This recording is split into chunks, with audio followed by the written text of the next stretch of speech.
All right, I've got a 2016 Nissan Altima with the 2.5 liter engine in here. I'm going to be replacing the CVT transmission, and I've already got a replacement.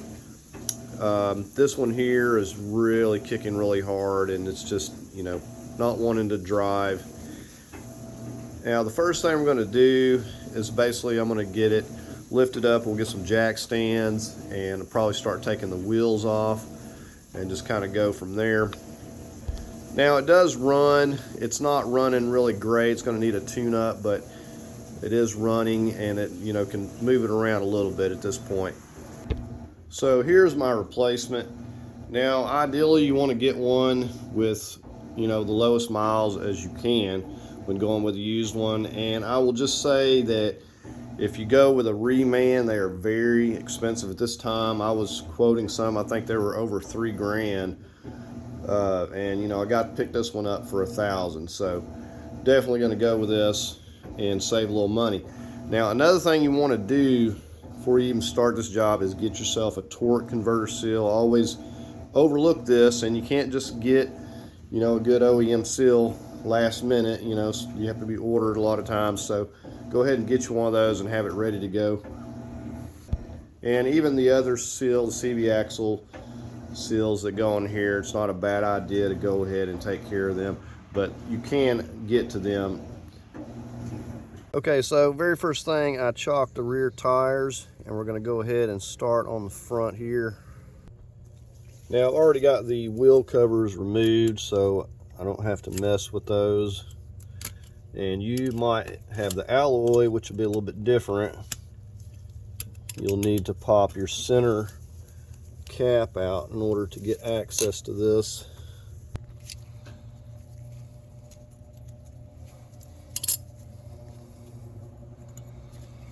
All right, now we're going to take a 32 millimeter, or if you have an 1.25 inch, fit on this. And before we ever lift it, so we want the weight on the tire here so we can break this loose.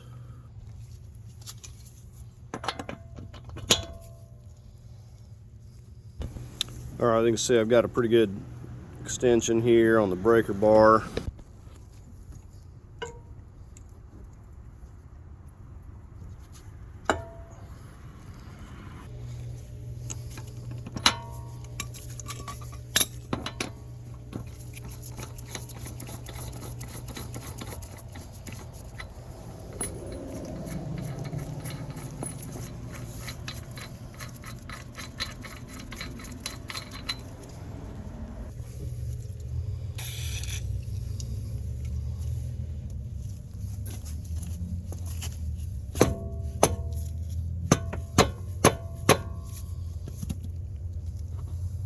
And just a note, a lot of times this will be seized, so you have to kind of break it loose and spray it down with lubrication and stuff, but in this case it came free.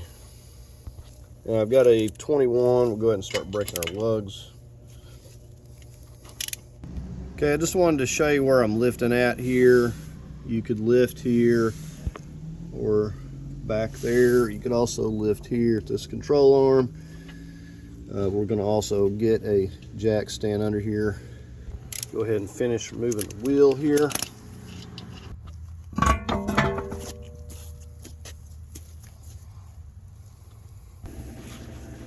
Okay, so we just did the same thing on the other side. We just got this placed right here for now. Just right here on the subframe. Okay, at this point I'm going to leave this in place, but I do want to focus on getting this front bumper off. I got a 10 millimeter right in here.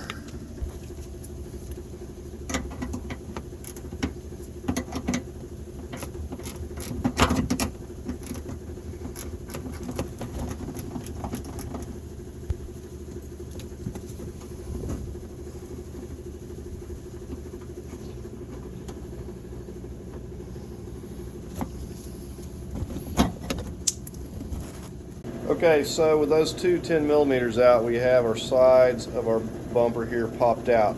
Now you're also going to have some clips underneath here. Now those have been long since ripped off and removed, so I don't have to worry about those, but I do have some on the top here.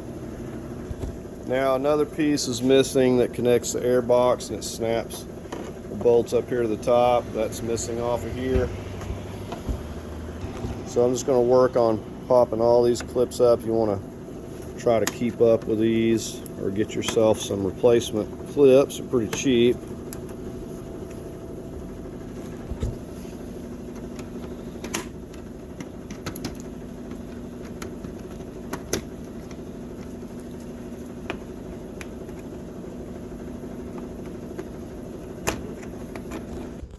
Alright, so I got all those clips out. I'll take this piece. Alright, so with that off, we got more clips.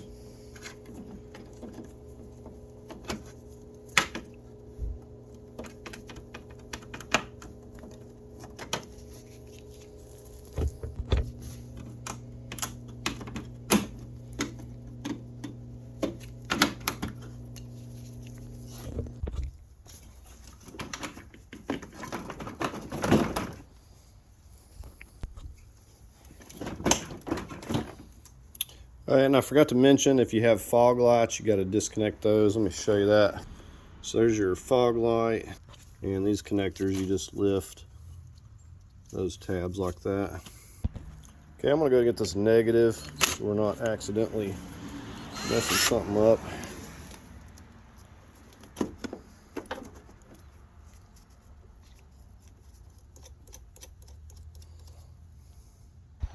All right, going to work on getting these 10 millimeters going to our headlights here. Okay, we got one underneath here. Got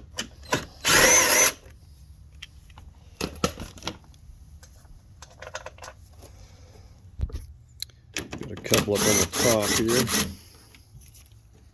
It's a longer one.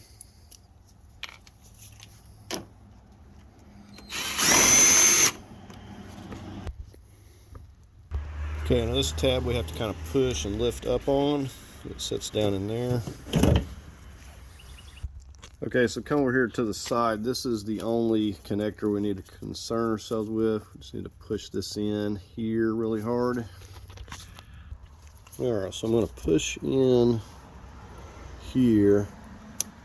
It snaps, and I'm going to kind of see if I can't wiggle this out.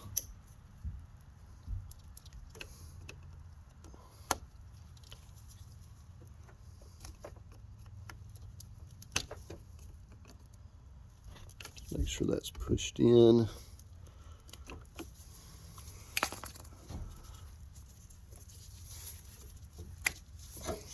There we are. We'll just tape up the end of that.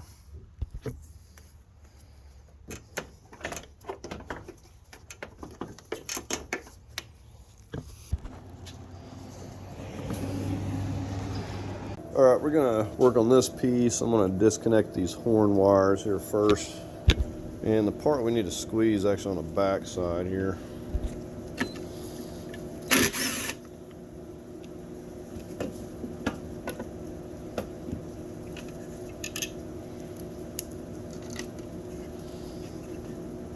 All right, so I'm going to squeeze that part right there.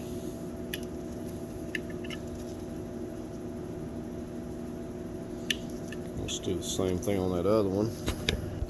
Right, the wires are done there. We're going to get the clips from this bracket out. Just go in here with some needle nose. Do this where you can to avoid breaking the little clips.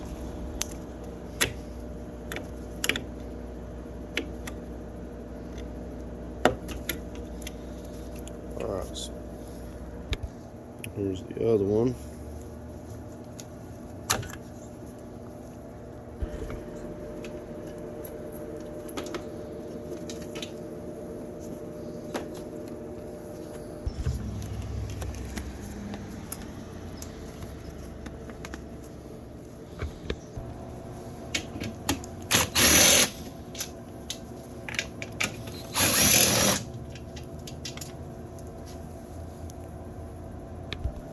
Alright, we got a couple on each side here.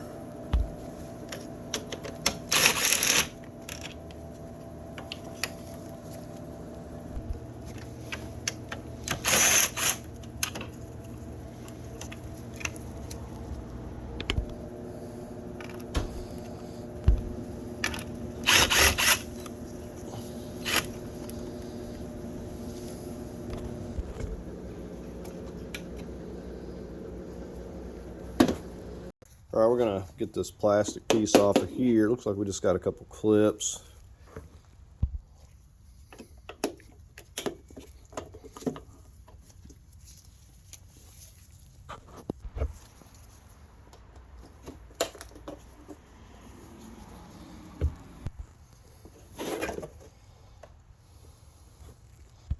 Okay, so we just got 4 13mm nuts on each end. We're going to start taking those loose. And before I do that, I need to go ahead and get this air sensor off here. I'm going to use my needle nose to get this from the back side so I don't tear that clip up. And just pop it loose from this. And we'll go ahead and get this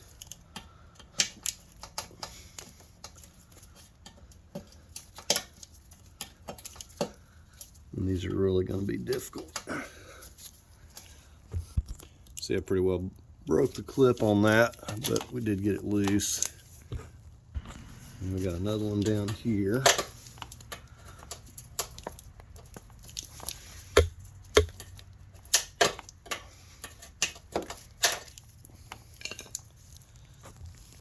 All right, I'll start getting these 13s.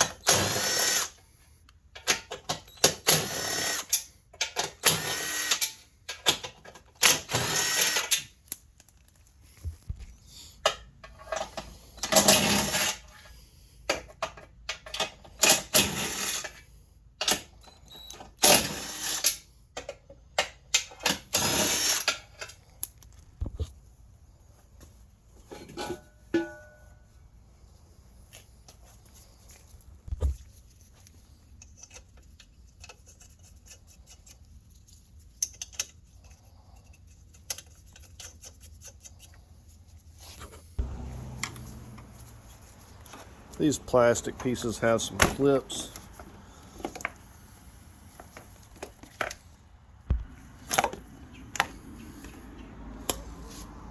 Okay, we got this electric shutter here.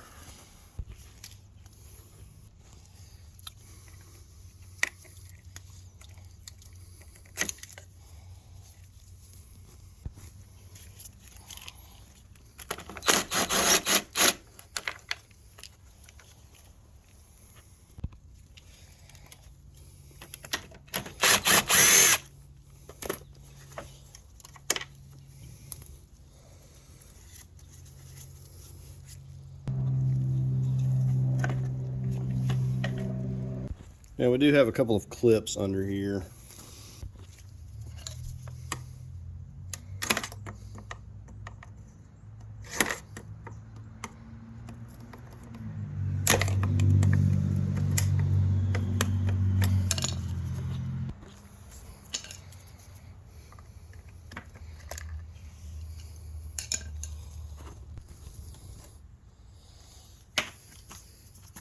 All right, so we should have at least 2 of those.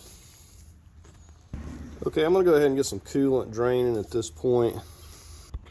Okay, so we're gonna use a Phillips here. I'm gonna come up here on this passenger side and start loosening this.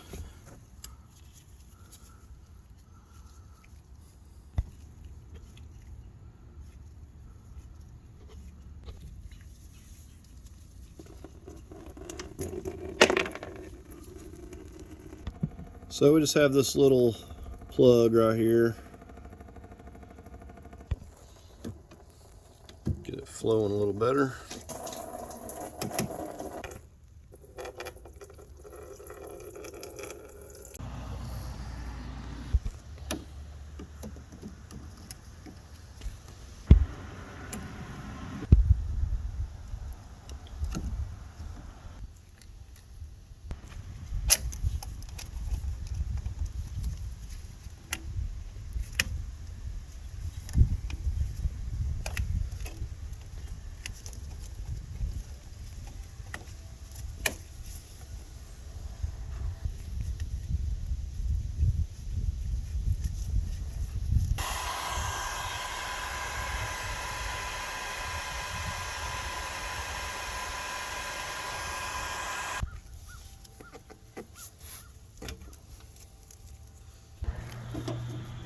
Or I'm going to work on this lower hose.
Okay, we got clips on each side here, and then we can just lift this condenser up.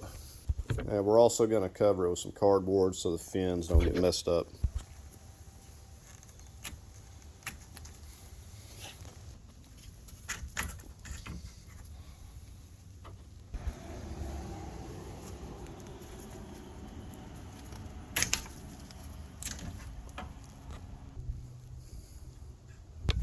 Okay, so the idea here, I'm going to try to pull the radiator back, and we're just going to pull it out this way.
I need to get this hose disconnected right here.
Okay, to get this side, had to kind of push down on this whole hose here and lift up, and it's kind of a tight fit, but I'm just kind of pushing that down.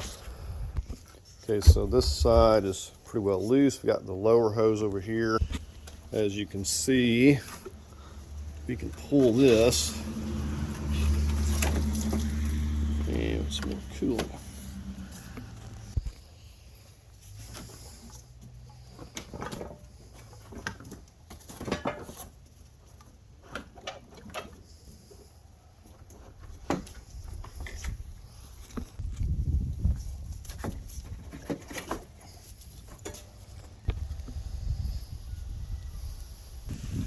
Okay, so I was thinking maybe that I could cut a section out here and remove this piece, but that's the way it's made. I can't do that, so I'm basically going to have to remove this whole piece here and just kind of pull it over here to the side the best I can. At least that's the idea. But I could either take these wires that are fastened here loose, or I could disconnect them up in that box there. And I'm kind of leaning towards just unhooking them from the box and pulling this whole thing off. All right, I'm gonna work on clearing or getting these wires from here. Just cover off.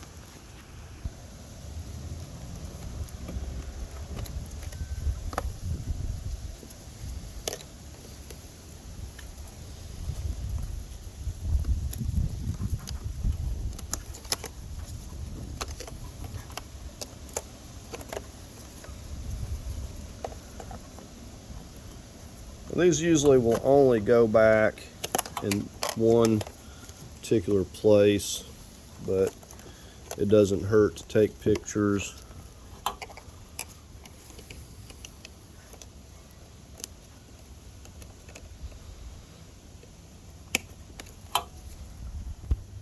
So this, you have a couple of tabs, you got to push these in that direction on each side, and then that will lift up like so. Just don't lose that little piece. Okay, this one here is a little bit tricky. You got to pull this little yellow piece up, and I did that by pushing on this little tab.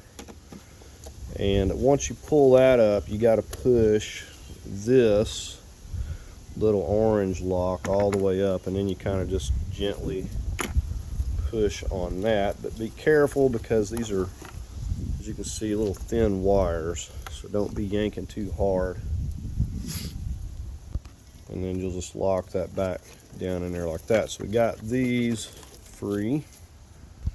Now over here, you're going to pull out on these tabs. Got 4 of them. They're not broken. I'm going to pick this up. Looks like I've got 2 that I have to disconnect. I got one here, and got one right here.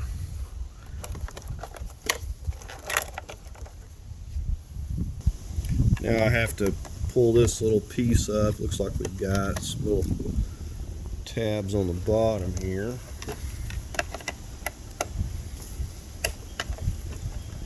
And I can pick that up.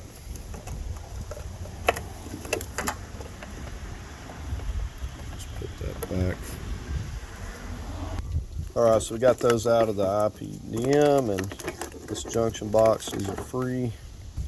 Alright, if you look down here, this harness is clipped into this part of the body, so you got to go back in there with a screwdriver, pop those loose.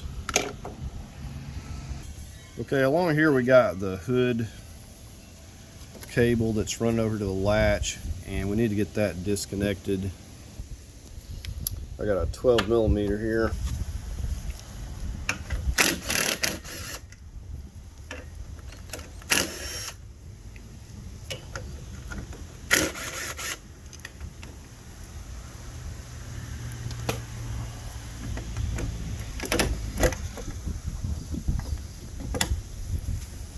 Alright, just looking at the back side of the latch, pulling it around here, we just need to pop this off.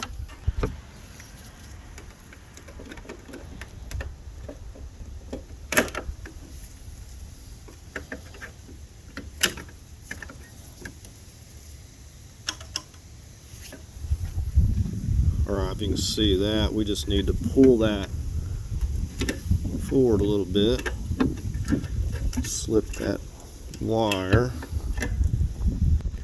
And once you get a little bit of slack there, it'll just pull that right out from there. Alright, so we got that loose. Push that back.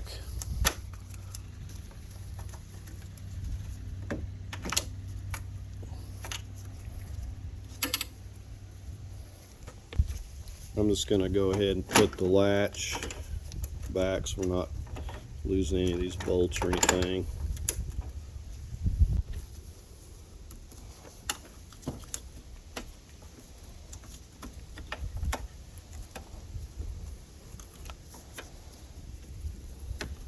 Okay, we got a wire on the other side here we need to get loose. One wire running down to this windshield washer tank. Alright, it's clipped down up here.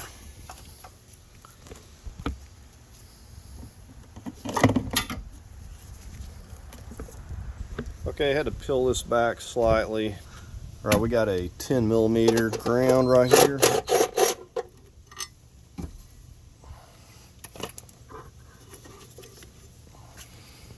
Right, and that's going to free all that up on this side.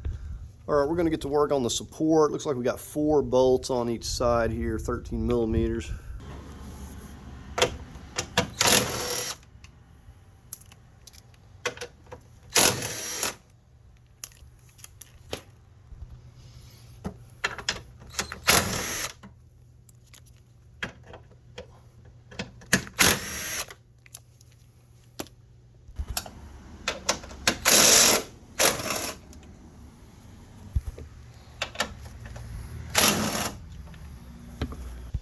We just got the two on the top left.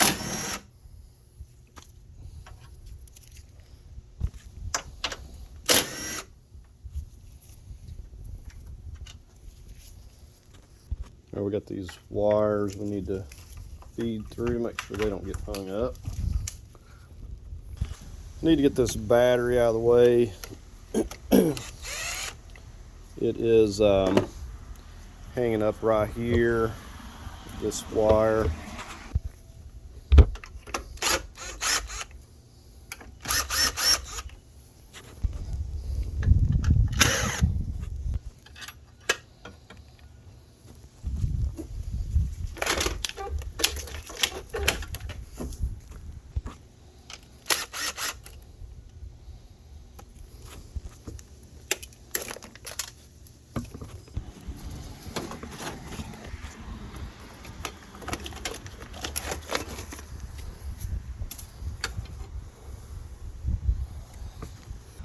I missed a wire over here. It connects to this. I believe it's another ground. It hooks in the same manner. I just need to pop this here off a little bit.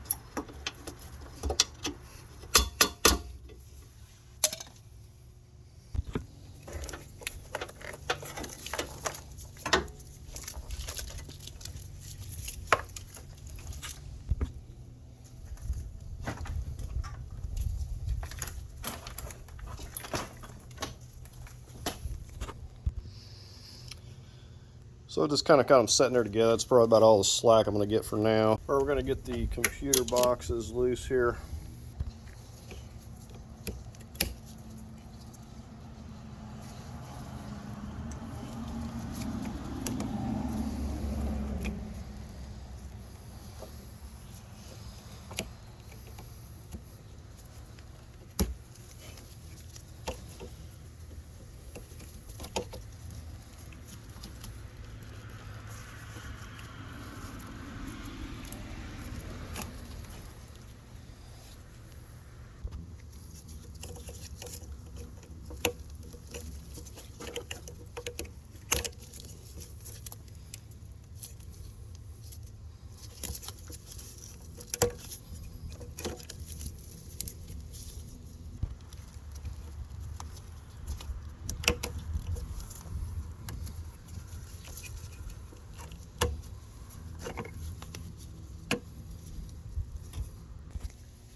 Let's get our MAF sensor here.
want to take care of this wire that's running in here. Just have to pick up on these tabs right here a little bit.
Okay, I got a 17 millimeter. I'm gonna get this belt off here.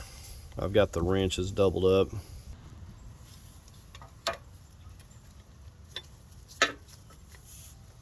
Okay, so we're gonna go in that direction.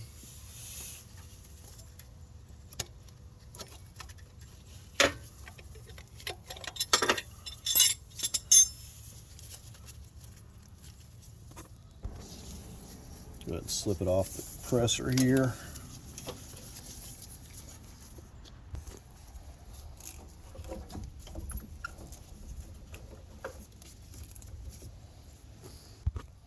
This is 12.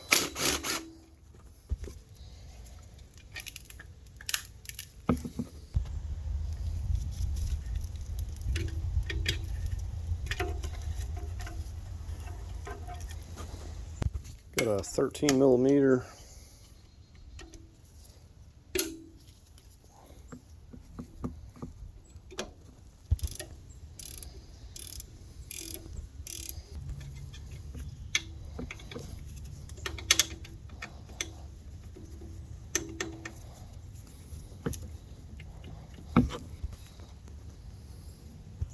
Okay, we got another one right down under here. It's a little bit harder to see.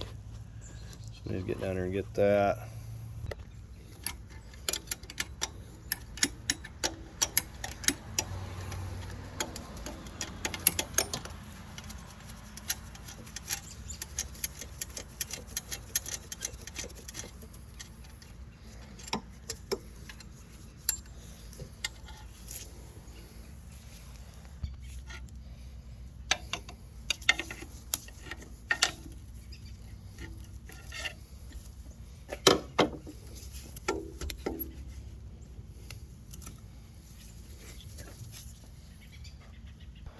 I'm going to work on the AC compressor here. Got a 12 millimeter. Got 2 on the top, 2 on the bottom.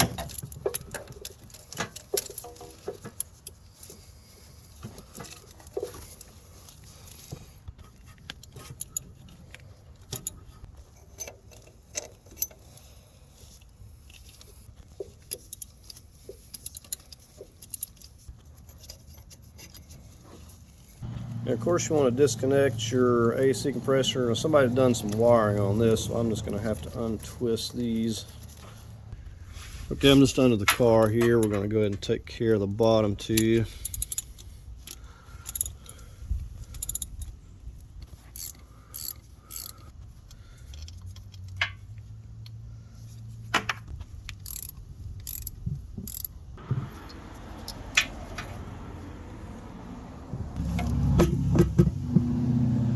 We're going to go ahead and get on our heater hoses here.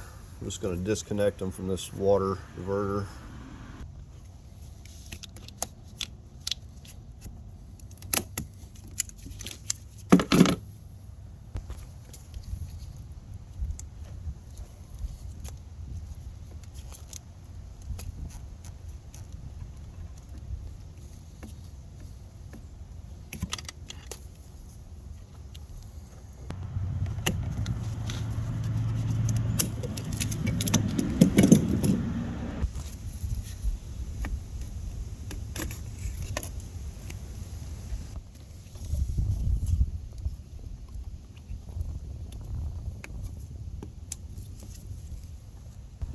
go ahead and work on the fuel line here. On second thought, I'm going to leave it here because I feel like this is going to get tangled up. We're going to remove it over here on the fuel rail. Go ahead and get this out of the way so you can get a visual.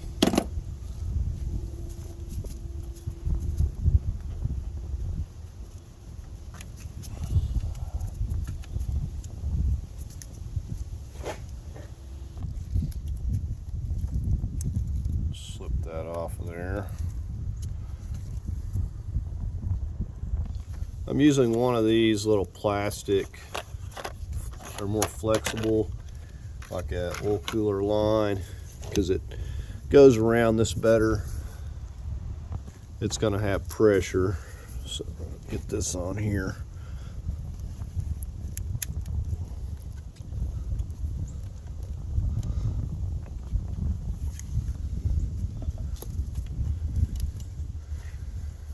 Alright, so I just used the 3/8, I think.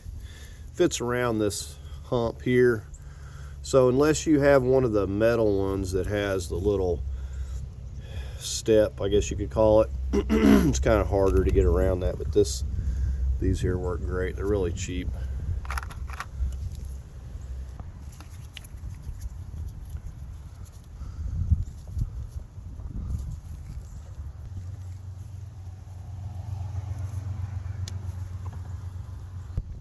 I'm gonna work on removing this air boot here. Got a 8mm. Going back here behind it, there's the band right here. Can't really see it from this angle, but we'll loosen that up.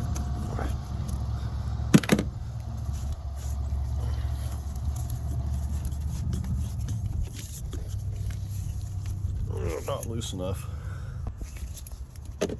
Alright, we'll just get that out of the way. Make sure you cover that up. Alright, we've got a few vacuum lines we need to disconnect. I think I'm going to just disconnect it like here and then right here. And see, this will just pop up. So we'll go ahead and get this in here.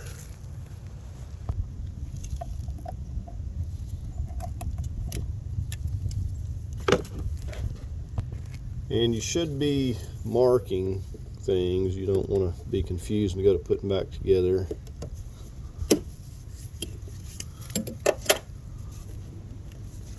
And I'm going to get my heat gun probably here.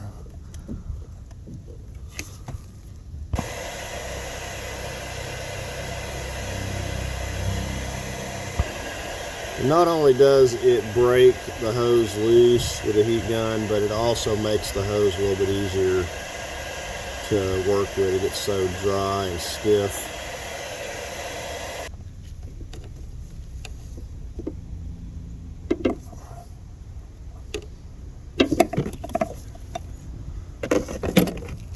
Alright, I'm going to go ahead and work on removing this exhaust manifold here so it'll just be less in the way as I'm moving the engine. I'm going to start underneath, getting these bolts running this pipe here. I don't think we're going to need to remove this.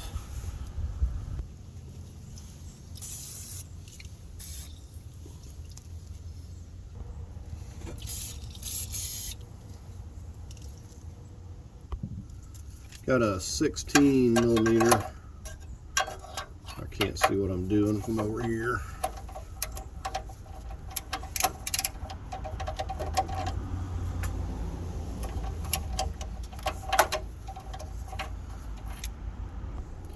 I can tell that these have not been messed with, most likely.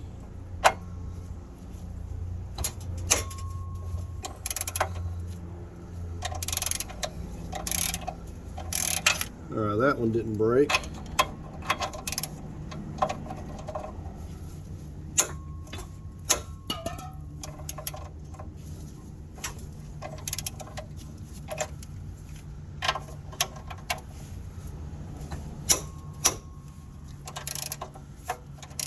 Alright.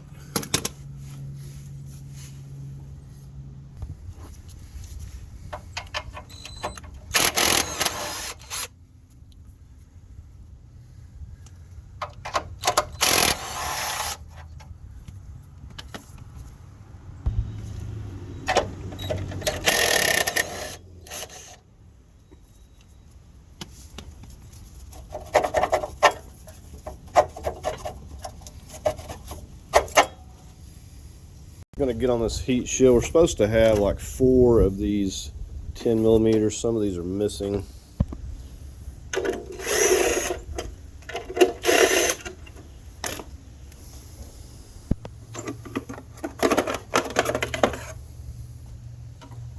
I'm going to go ahead and remove this. We've got a 12 millimeter.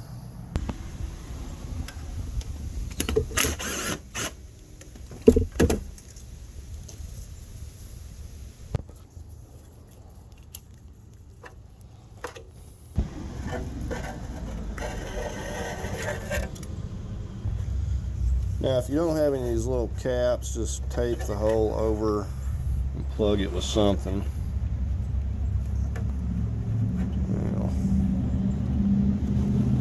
On a different size. This one's not wanting to fit.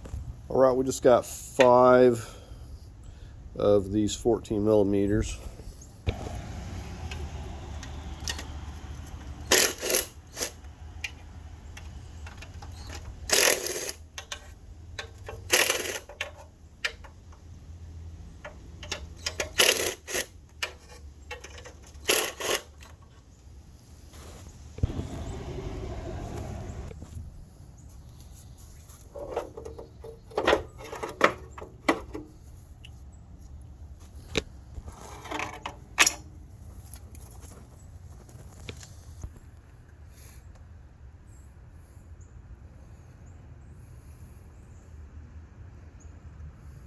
Okay, we're going to go ahead and work on getting the knuckle, brake caliper, everything loose here. First thing, we'll pop this clip off the brake line to free up some slack.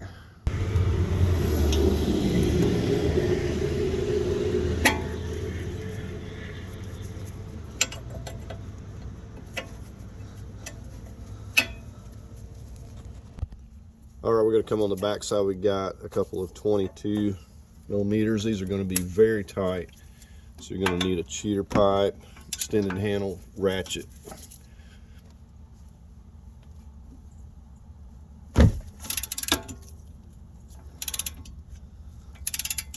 Before we take that out, we'll go ahead and get on the lower one, break it loose.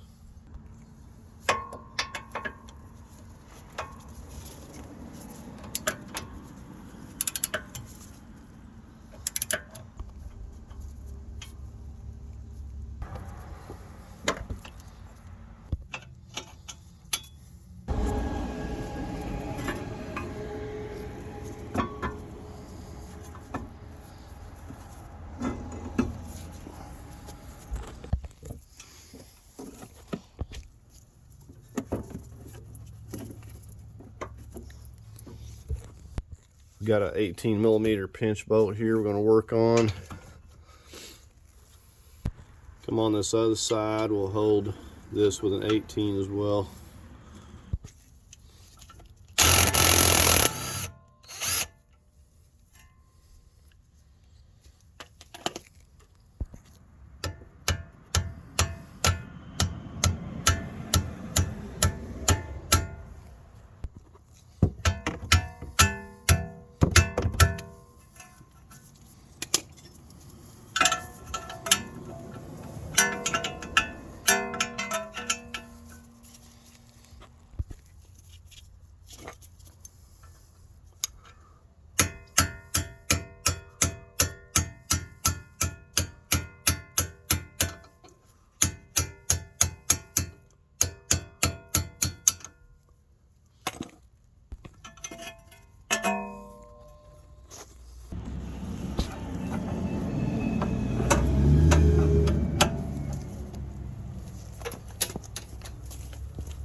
Okay, just a pointer. Sometimes these don't come out that easily. You have to spray them down. And what I like to do is take like a bar, aluminum pipe or something and start hitting it right in this area and just knock it down. See, undoubtedly these have been removed at some point in time. They never come out that easy originally. All right, we're just going to push this back. Now, your ABS, you could pop that loose to give yourself a little bit of slack, but it should be fine.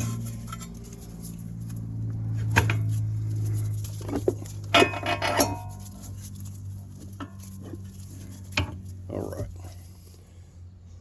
Okay, before we go any farther, we got to go under here and drain the CVT fluid, or we're going to have fluid pouring all out the CV axle.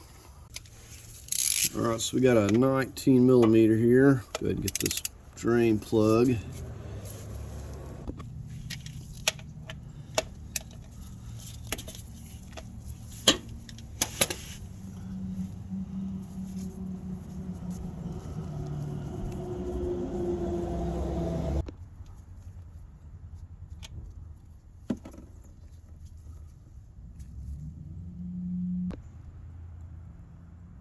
We'll go ahead and work on the CV axles while allowing that to drain. We'll just come back in here with our 3-foot crowbar. Just watch out for any sensors you might need.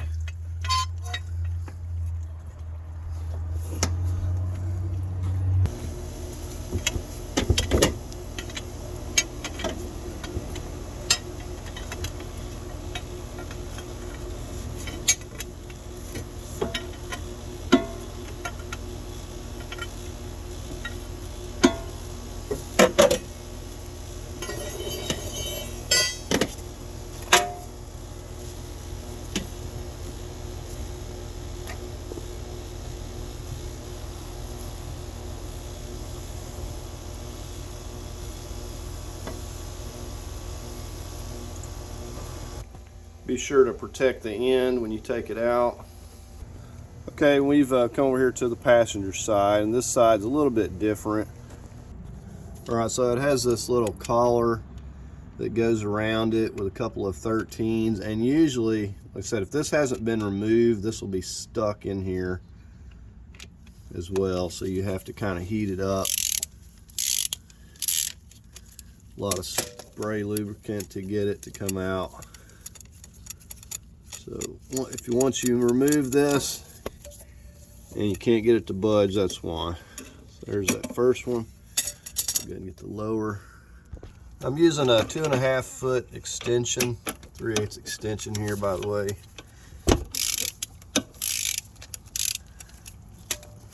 All right, and this clamp will fall down once we get this last 13 millimeter.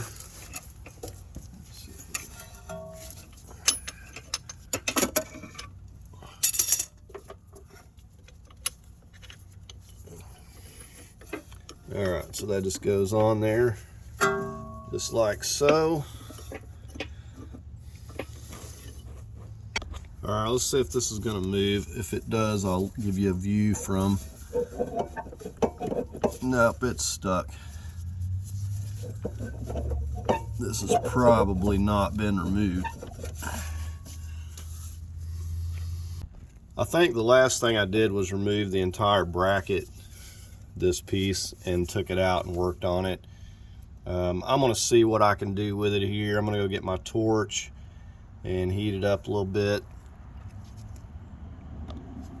All right, running the car here. I'm actually having luck with this. It's actually prying itself over here, or allowing itself to be pried. So this one's not stuck. You can see now this part right here is the bearing. It gets rusty and it will seize in there. I have spent several hours removing those with a heating torch. So we got it moving. We'll go ahead and finish pulling it out here. Here's where it's actually coming out of the transmission.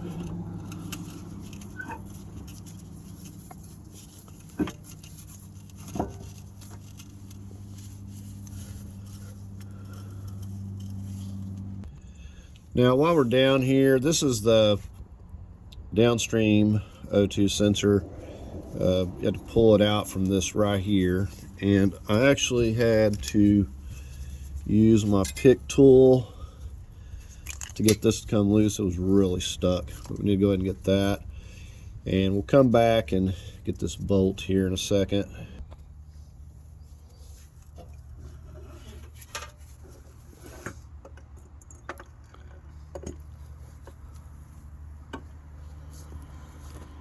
So that will come out in one piece like that. So when you replace it, that's how you replace it.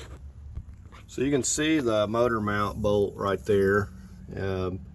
Has a welded nut on this side. So we're going to go back under.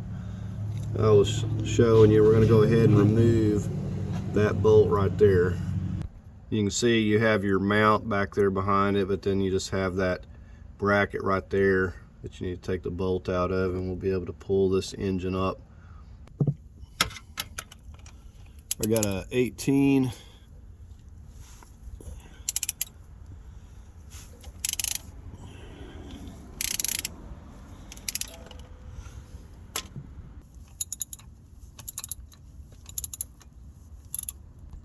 Now I can see myself running out of room to get this bolt out with this exhaust over here in the way, so we'll see what's going to happen here, what I need to do. Okay, I'm out here on the passenger side wheel well. What I'm going to do, we got another 18 right here. I'm going to take this bolt out because that's going to give me slack. And you see how that just dropped down real easily. I don't know if I need to take it out, but I'm having to take it loose, so I may as well just take the bolt completely out. Keep me from hanging up on it or bending it. But once I got that loose over there, the bolt's kind of hung in a bind, so we'll just take both of them out here. All right, let's go back under here. We'll just leave that there for now. See, you basically have these two little brackets on each side here. Now this here should come out. Maybe. Oh, we're hitting the exhaust. I don't know if we're going to be able to get it here. It likes a little bit.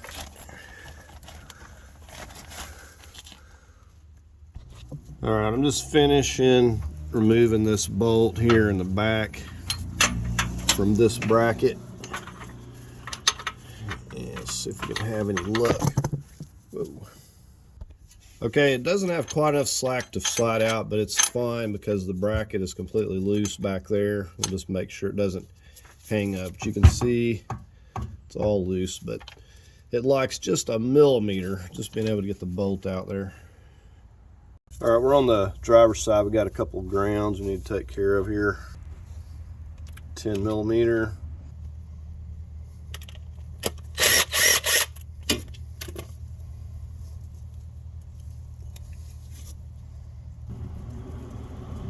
This ground strap over here is an E-Torx and E12.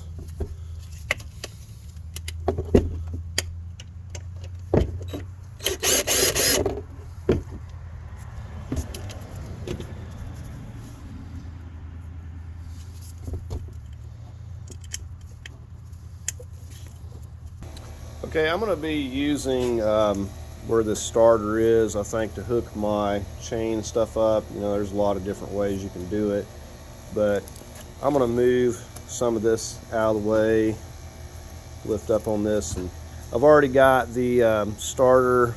There's a 8 millimeter and a 12. I took the starter wires off. Now you lift up on this, you can slide that clamp out, free that up. I want to be getting this dipstick out of the way. The transmission, we got a 10. Got another 10 down here. You may have some wires clipped to that as well. And so I think some of this has been worked on and things have been removed. And of course we want to either tape this, cap it off with something. I guess it doesn't matter much, but we don't want to get any debris in there if we don't have to, in case somebody ever wants to try to rebuild it. There should have been an O-ring. I think it flew off. All right, so we just moved these wires back a little bit, and you can see I took the top, this long bolt on the starter, comes through there. Just run that through this end of my chain, and we're coming up kind of under this. May wind up taking this bracket off. But the idea is I'm going to bring it at a diagonal up to here, and it should be really solid. And so the idea is just to kind of find a simple way of hooking it up so you're not wasting a lot of time. All right, we're going to get this overflow tank, get this 10mm. This hose kind of clips in here, just unclip that.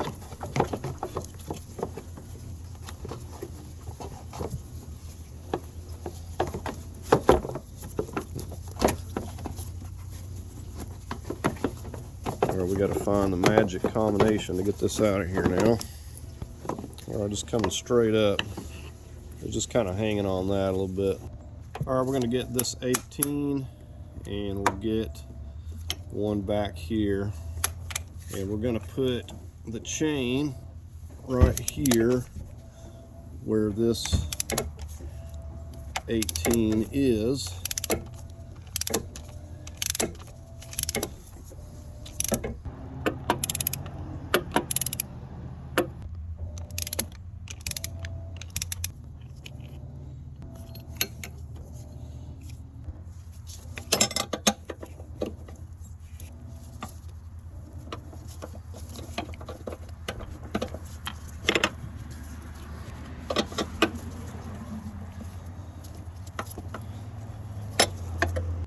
All right, that's loose enough. I'm just going to pull it over there, I think, like so. See if I can work with this. Okay, what I had to wind up doing is taking the wipers and this shroud off, and there's a lot of 10mm holding this brace that goes through here, but it was setting right on top of this bolt where I couldn't get it. So I had to take that off to be able to get in here, and hopefully I can work this thing out.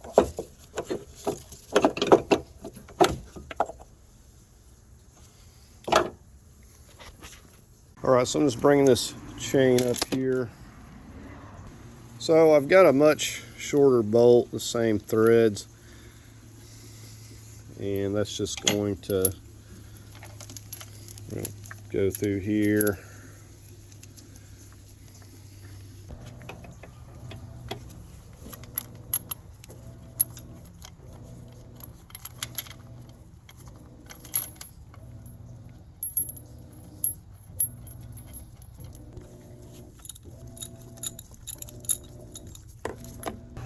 Okay, got the chain hooked up. Of course, I'm going to have to get my lift and just see how balanced it is.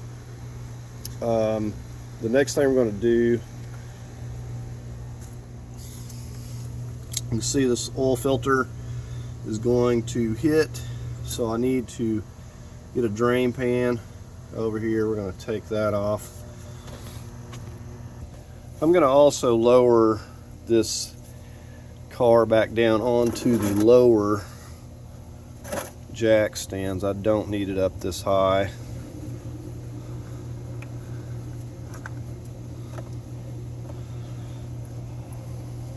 Alright, I'm getting ready to disconnect the shifter cable here. I'm just going to take this 13 and these two 13s on the bracket.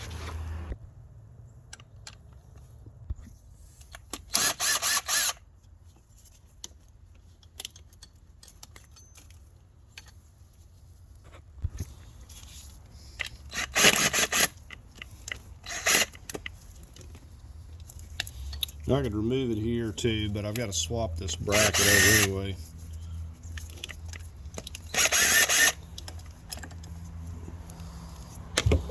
Let me set that out of the way. Okay, I'm going to start breaking these loose. I'm going to have to take this entire mount off, but I want to get this loose and see how I've got tension on the lift and see how it's balancing out. Now this is super tight. I'm having to use my pneumatic. If you try to get it without an impact, this rubber is just going to turn on you. Okay, see it dropping down. Oops. Okay, I'm going to have to get a jack and fix this. This, not only is it not balanced out, but it's like just going this way, twisting this way, so I'm going to have to get this readjusted.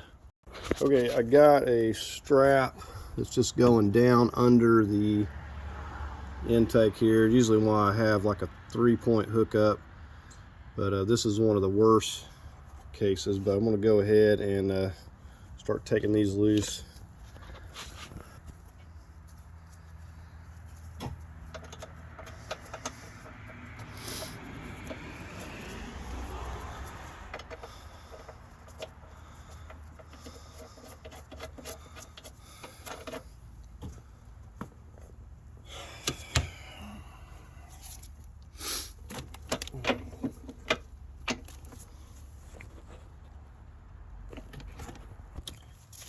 All right, I got a couple more here. I got these two.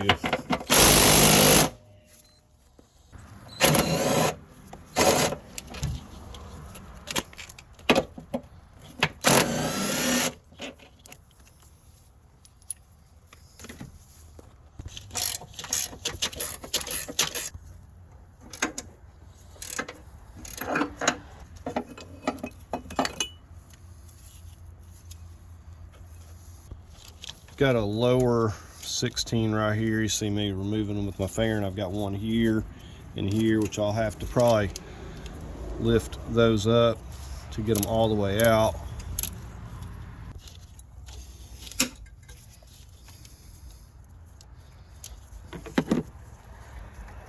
Now with this mount bracket off, I can actually shift it a little bit in this direction.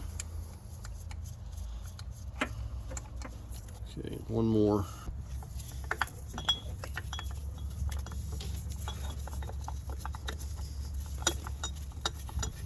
All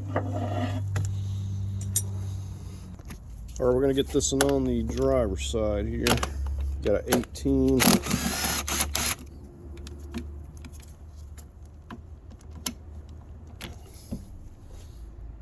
Start getting these 16.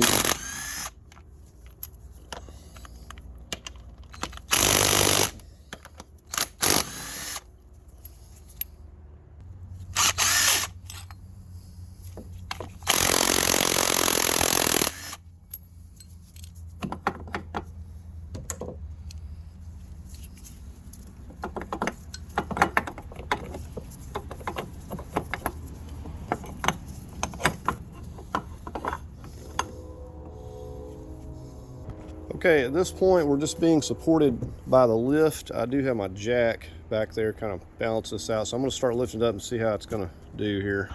Now we're still going to go cautiously here because there's always that one thing that you forget to unhook. So, all right, I'm going to have to shift it over this way. See the gap there, we're going to have to go that way just a little.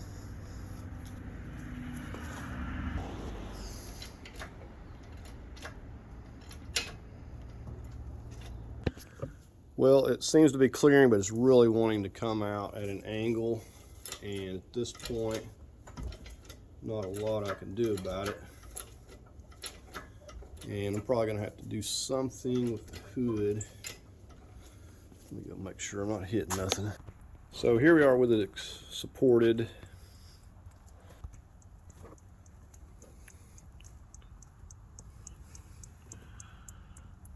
So we want to take a look back through here, make sure there's no wires we missed. I don't see anything we've missed so far. And we do have clearance here. So just got the AC compressor set down there. This is coming up at an angle. But it's a lot better than I thought it was going to be. Not quite perfectly level, but it's not bad.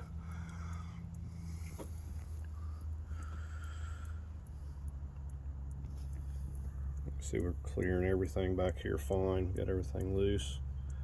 Here's a look under here.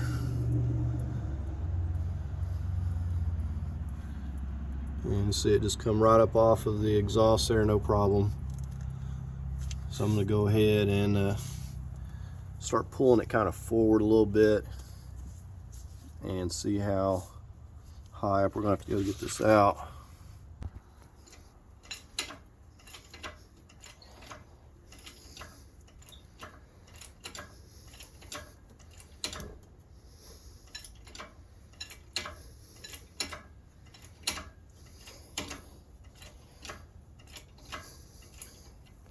Okay, everything's clearing fine.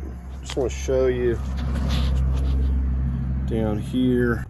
You can see it would have gotten really close and hit the oil filter, so I had to take that off. Other than that, it's got plenty of room.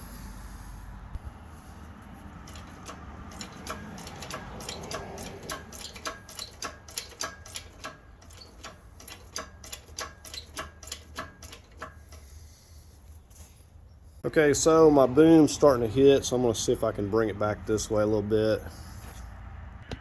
Now, I don't think I talked about my prop. I just had it sitting over here on this metal part. There's like a hole there, but when you take down this front radiator support, you have to move that over, or obviously you're not going to have a hood prop. Went ahead and put a board over there. It's as high as I can go right there, and I believe we're going to have clearance. And you can see all I'm having to do is just come up over this piece here a little bit, and of course I can move that over if need be. See if we can move it back some.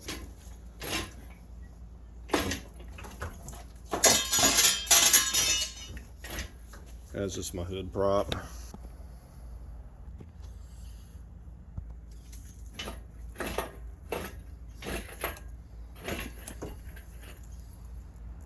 And I can go up higher now because we're way past the part where it's hitting on the hood.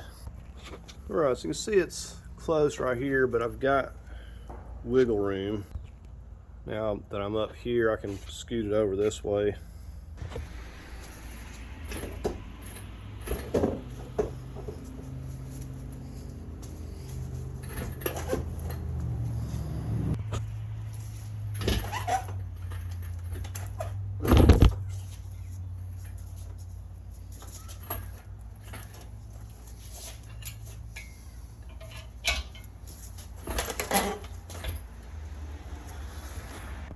All right, so we're all clear.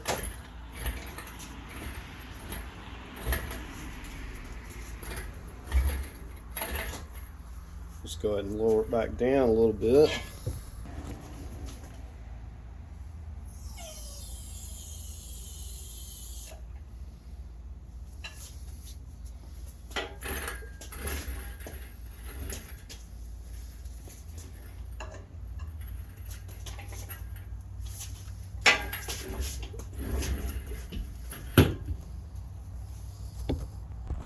I thought it was going to get dark on me, but we managed to get it out of there. Now I'm just going to set it down here on a mover's dolly I got for now. All right, so there we have it.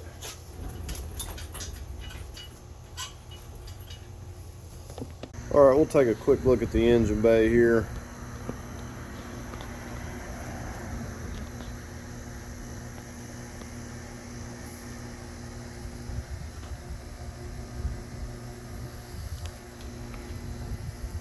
Okay, what I'm going to be working on here now is removing the wire harness. I've got another one to replace this one, so I'm just going to start taking things loose. All our cool packs, and you want to make sure to label everything. And one of the things that happened with this wire harness is the heat shield gotten left off, and a lot of these wires got burned over here, and there's probably other issues with it as well, but rather than trying to fix it, I'm going to be just replacing the whole thing while I got this out. Now, one thing I didn't mention, I took a piece of this 5/8 hose and just looped it over here onto these two.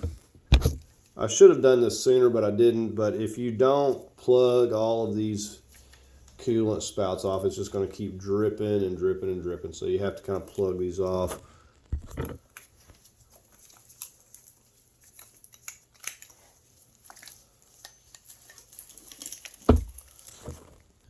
Now, another thing I'd done when taking this engine out that I didn't talk about is I pulled this sensor. I just unbolted it, took this sensor out.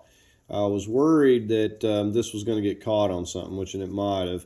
And also on the transmission replacement over there, this is smashed up, I believe, so I needed this one. Now, this one here has this little tab you got to push over. If you can see that right there, it looks like this one's been broken already, but I'll show you. But you gotta like push that thing over, and once you do that, you can turn it, and it's the gray collar. Oh my gosh. Focus. I'm just going to start. It doesn't want to cooperate here. But you can see that right there. Looks like it's been broken already, but once you get that pushed over, you'll be able to start turning that. And you got to keep going with it as far as it'll go. Right there. And then and only then will it allow you to pull that off. So it's going to kind of line up right there, and then it usually locks itself that way as well. And you have to kind of, but you have to push it. So this one's already been broken, but you got to push it back. Oh my goodness, this thing's not wanting to focus on what I want it to. But you got to push it back, and it, if it's not broken, it'll pop back out and catch.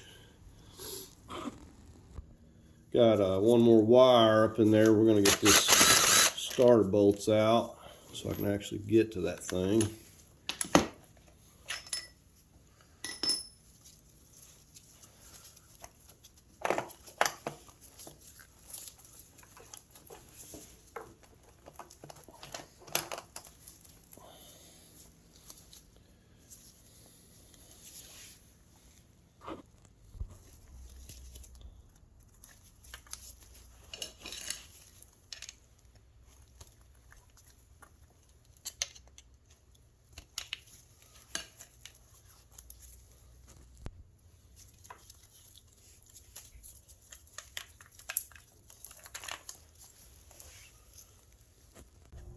Now I will say that a pair of pliers is going to work out getting a lot of these wires loose. They're really clipped on there well.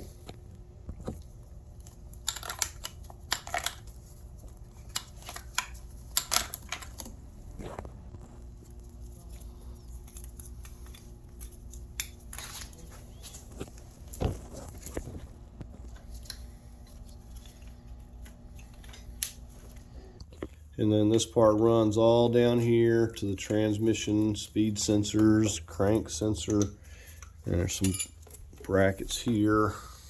So I'm going to feed this back through. We got a knock sensor here. We got to push down on that clip. Give that a tug.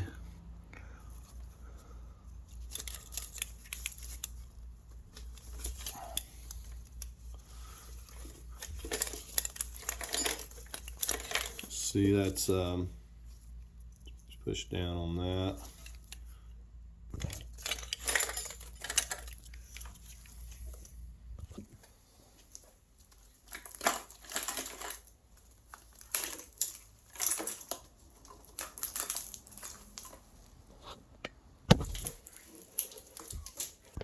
Here's a look at it all pulled out here, and you see how big this thing is when it's stretched out. All right, we're going to get in here with a 10mm, get this shield off, start working on these flex plate bolts. Okay,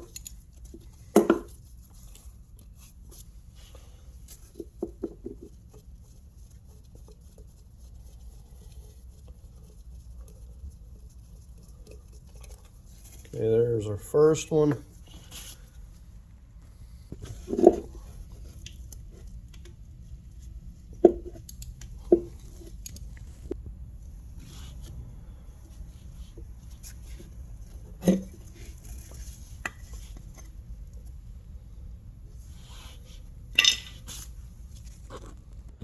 All right, we got a 19 out here on the crank. I'm going to go ahead and start turning this. So we've got some 14mm. We got to get loose. Usually I get on the car and kind of show this. Can't really give you a view of this from where we're sitting here, but we do have a 14mm. I can promise you these are very tight, so you have to hold it out here on the crank while you're cracking these loose.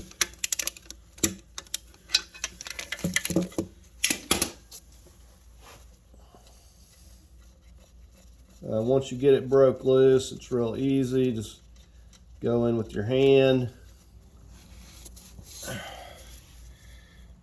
There's that first 14 millimeter.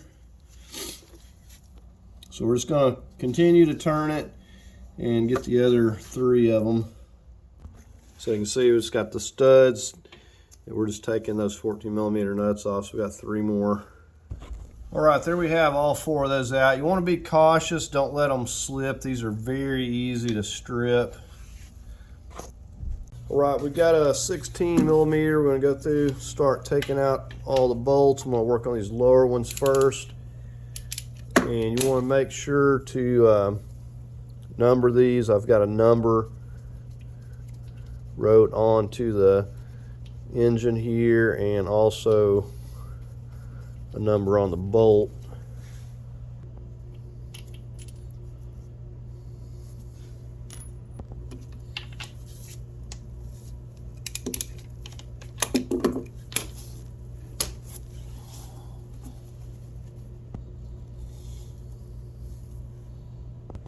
We've got a 18 right here. Go ahead and take care of that.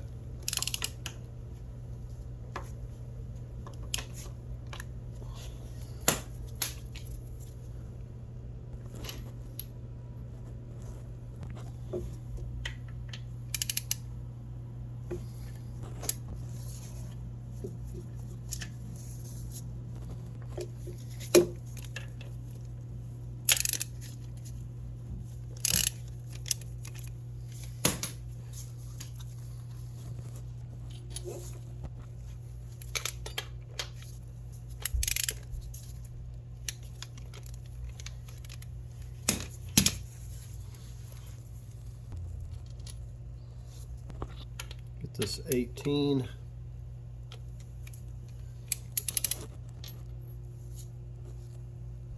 we're gonna get the top ones here. Got an 18 here.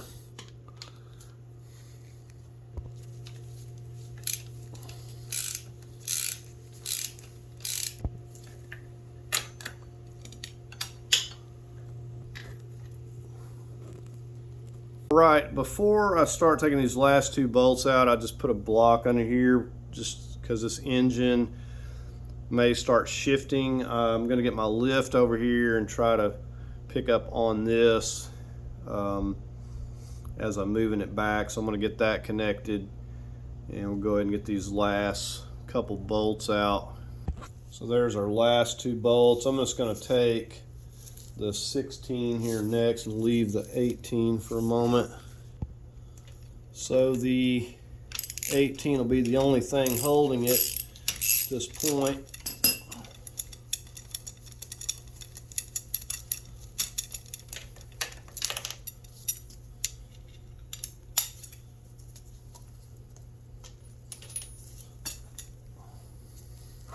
Okay, now down here on this oil cooler, now I popped those 2 hoses off of the oil cooler here. Just kind of got it plugged off so it's not leaking, and put some tape over that one. I've just got them laid up here out of the way. So I've just got the lift kind of rigged up here, and we're going to go ahead and take that last bolt out and start wiggling it apart.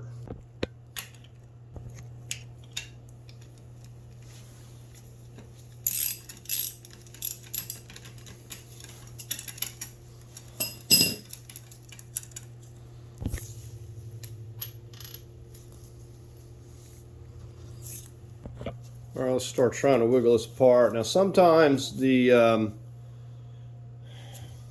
torque converter is going to want to kind of stick, so you have to kind of be mindful of that, keep an eye on it.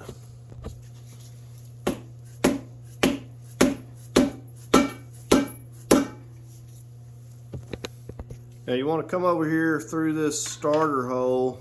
Now carefully make sure you keep that torque converter pushed back in there, because it's going to want to try to hang up on them studs or something and pull out, and then it's going to make a big mess, and a quart of CVT fluid will go everywhere.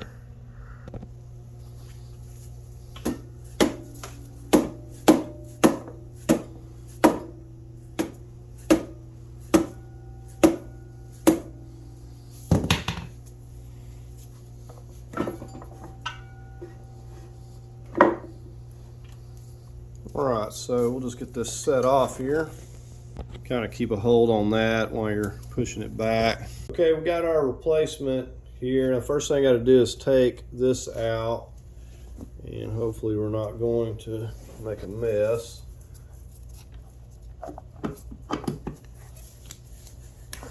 We'll just set that down. And I can already tell this has been seeping out a little bit here. So we're got our seal puller. I just like to use this. I'm not gouging up anything here.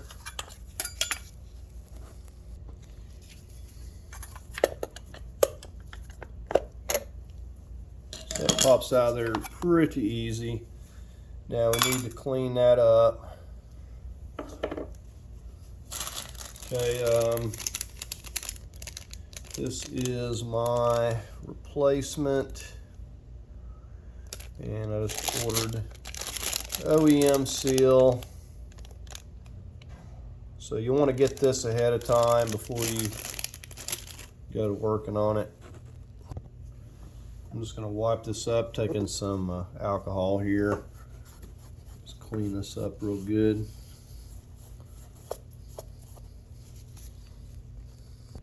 Now before I push this seal in here, I'm going to take some of the silicone paste and go all around inside of this. So we'll just take this and brush on a good amount all around this inner ring here. Alright, so like I said, I got that doused down around there really good. Try to get it going as even as possible. Now a lot of times I'll take something like this and tap it down, and I don't have it going straight here.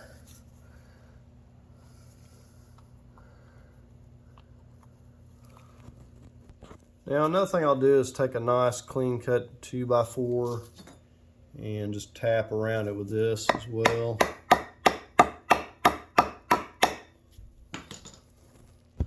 Just want to make sure it's down nice and flush all the way around. Just kind of tap on the edge.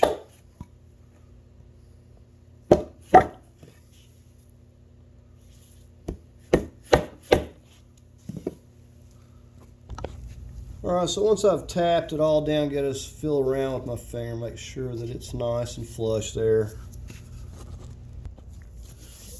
Now I've also taken and put the silicone paste around the torque converter. We're going to carefully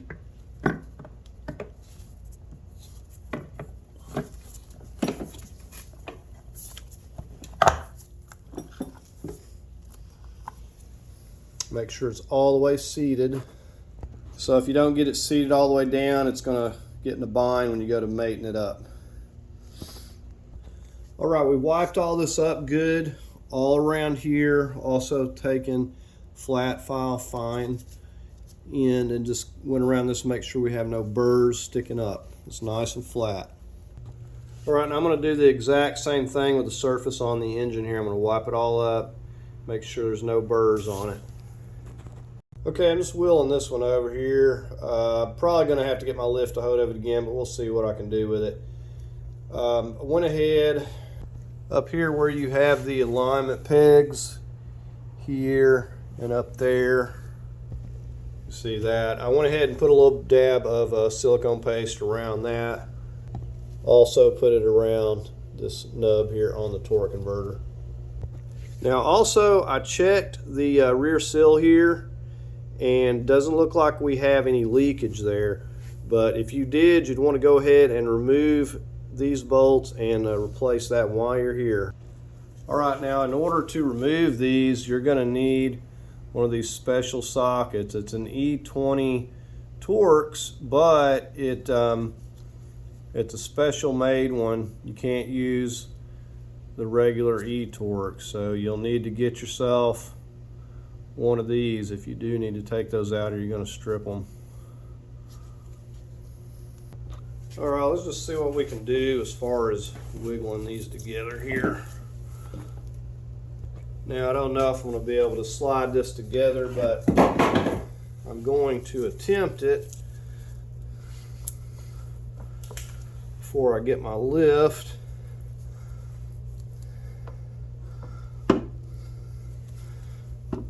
We're a little bit off here. So not only do we have to make sure everything's kind of lining up as far as our bolts go, we also have to look in here and make sure that the studs on this torque converter are lining up with the flex plate.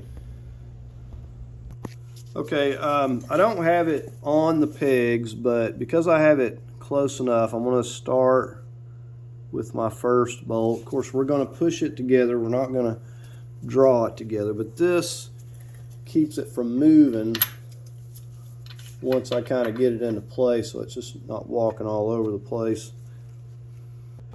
All right, and we've just run it in by hand there just a little bit, not a lot, because then we won't have slack to work on the other places. So I've made sure my studs, at least at this point, are lining up. I may have to adjust this. You can turn this with your finger. So we're just going to go ahead and go over here to the other side and see what we can do. All right, so we're on the other side. We're not off by a lot, but I'm either going to have to like wiggle it a little bit by hand, or use a board or something to kind of pick up on it a little bit.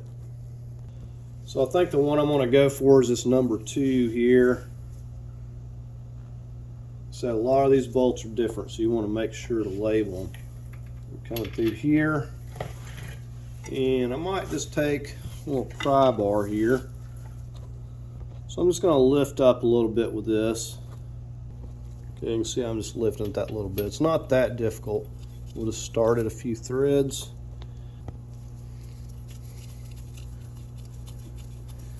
And I'm going to go over there and I'm going to take a look at the studs and make sure they're still lining up. So I'm going to have to look, or I'm going to have to feel down in here with my hand and make sure that it's lining up with that hole there on the flex plate.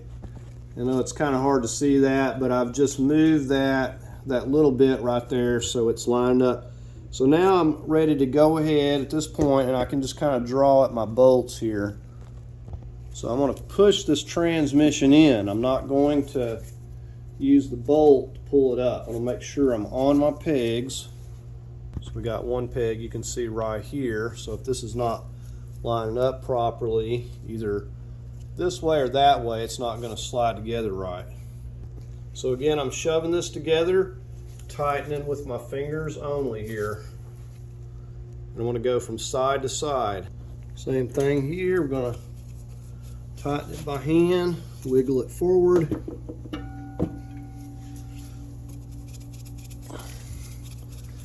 Not going to put a wrench on it until we get it down where it's flush. Okay, so we've got everything pulled up good here with those two. I'm going to go ahead and just start putting in all these other bolts. And again, putting medium Loctite on here.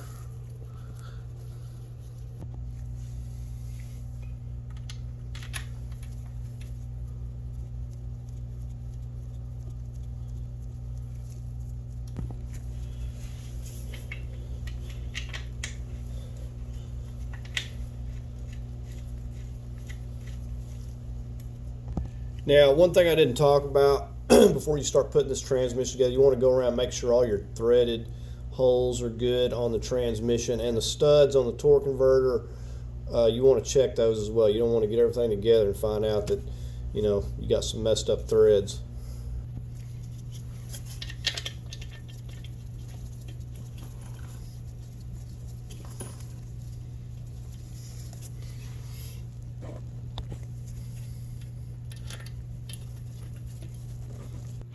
So only got a couple more left up top there.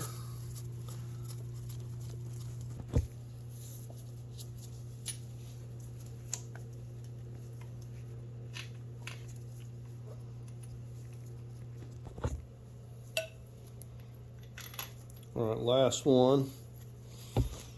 Next thing you're going to want to do once you get all these bolts in snugged up, you want to make sure you can turn this crank, because if you can't, it means that you got it jammed and you're going to have to take it back out and reseat the torque converter there. Right, I'm going to start torquing these all down, just kind of starting one side and going to the other. Start with this 18 right here. I'm going to go 45 foot-pounds.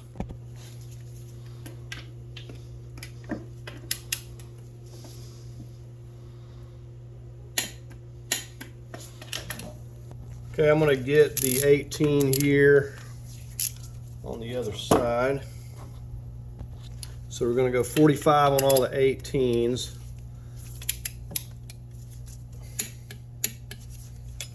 I want to get this other 18 up top here.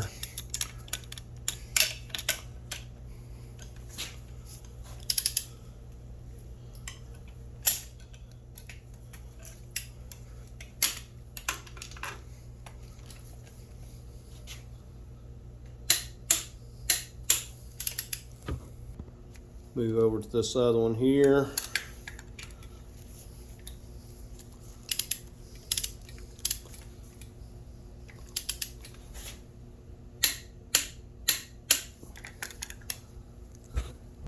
Okay, I'm going to start torquing these 16s here to 35 foot-pounds.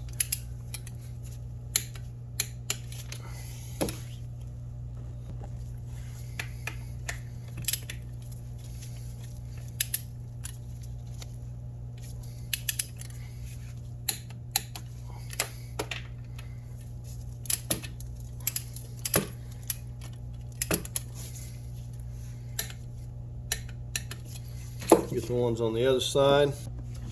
And once I make a pass, I'll go back and I'll just double check each and every one of them. And it's not a bad idea just to put a mark to make sure you ain't skipped any.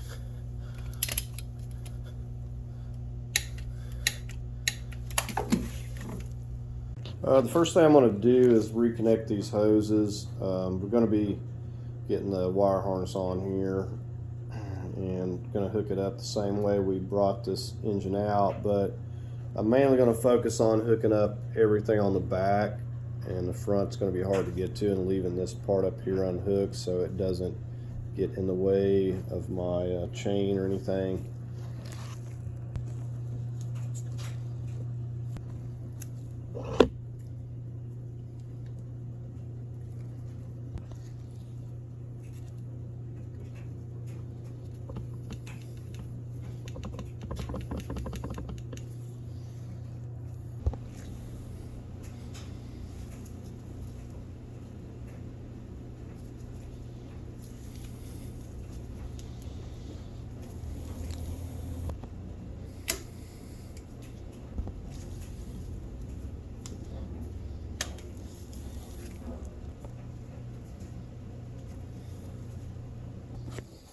A lot of the clips are kind of broken off of here. There was a clip here and here, so I have to come back and zip tie these, but I'm going to start getting it into place here.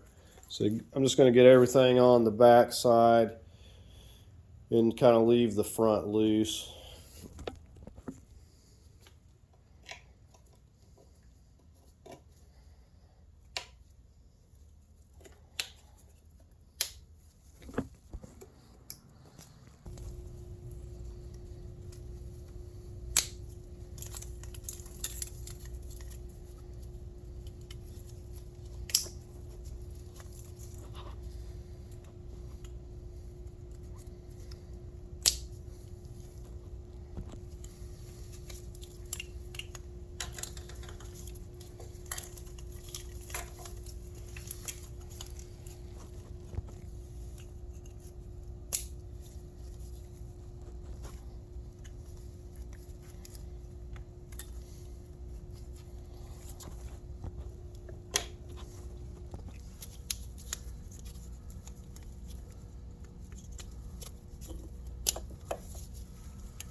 I've got everything hooked up that I need to for now. I'm just going to fold rest of this wire over here out of the way, and we're going to go ahead and work on getting our chain hooked back up the same way. Make sure you got a vent tube. So I had to swap this one from the other. That needs to be up here somewhere. Okay, I've got it hooked back up to the lift here. I don't have this balanced out like I would like, but I'm not going to mess with it all day, so I'm just going to go with what I got here. But basically I just hooked my chain back here and hooked it back up here to the front, and then I've got the strap just going around the intake there, and that's kind of keeping it a little bit stabilized this way. I think what I'd like to have is a little bit longer of a chain and come back here and hook to the back possibly, and that maybe that could have leveled it out a little bit easier, or hooked it to a different area up here. But we're going to go with this anyways. Right now I've just got it lifted up a little bit, and we're going to go ahead and get these torque converter nuts on here. Alright, and I've got my 19 out there, and we're turning the crank. We're going to get us some blue Loctite in here. I'll go ahead and get this first one started.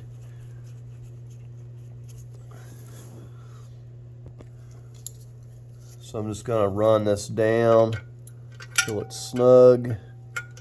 We'll come back and torque them. I want to pull it all the way up.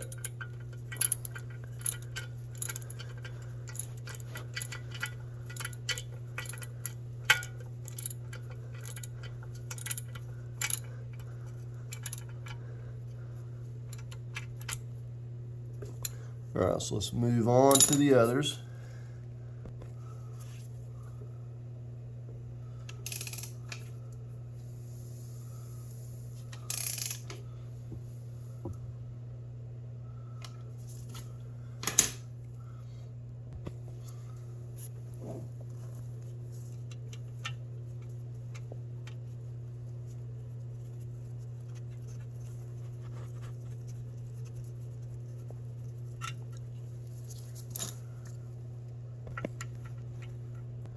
Alright, so just got a couple more to do here.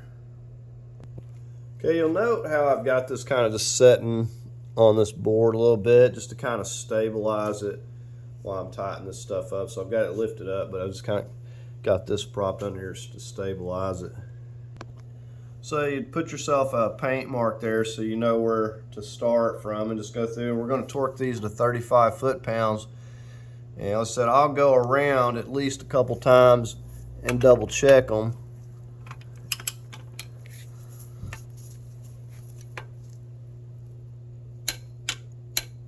And that'll hit up against that so you don't have to hold the crank. So let's go repeat the process here. Alright, we're going to go ahead, now that we got those all double checked, get our dust cover in place.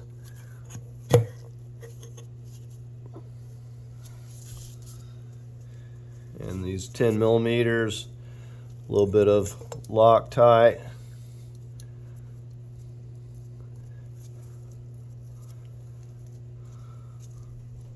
Go ahead and snug these down.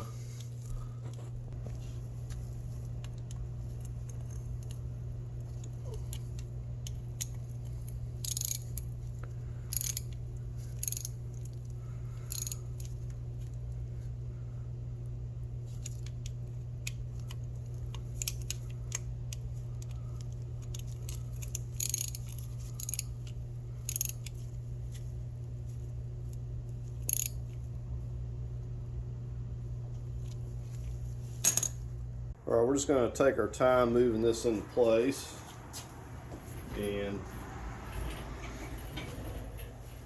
like I said, the engine's not going to be balanced, but we'll probably figure that out when we get it in there. We'll set it down on the subframe, adjust it, whatever we need to do.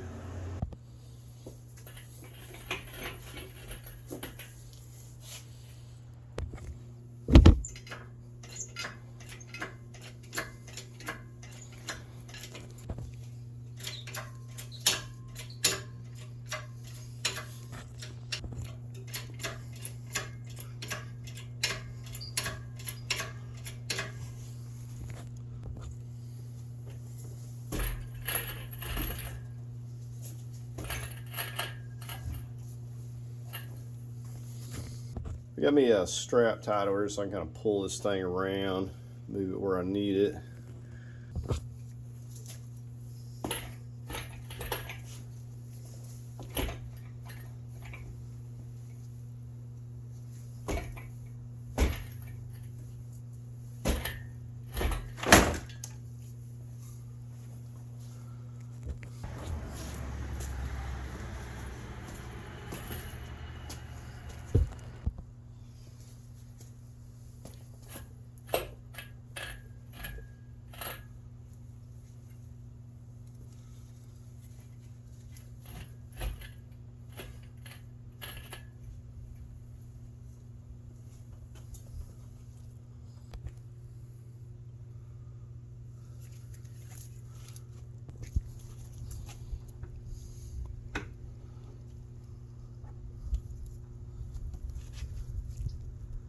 Okay, we're clearing nicely here on both sides. Now I'm running out of clearance up here, so I'm gonna have to go ahead and start taking the boom down here. And the key is to get it back behind here before you start lowering it. Even if you have to have it at a little bit of an angle, it'll start going down.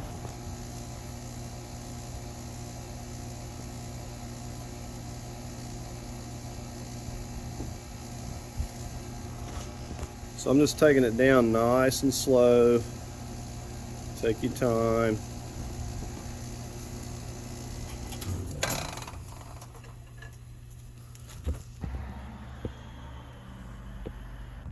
Okay, so we're well below up here now. We're not in any danger. Plenty of room over here. So we can go ahead and start going back now.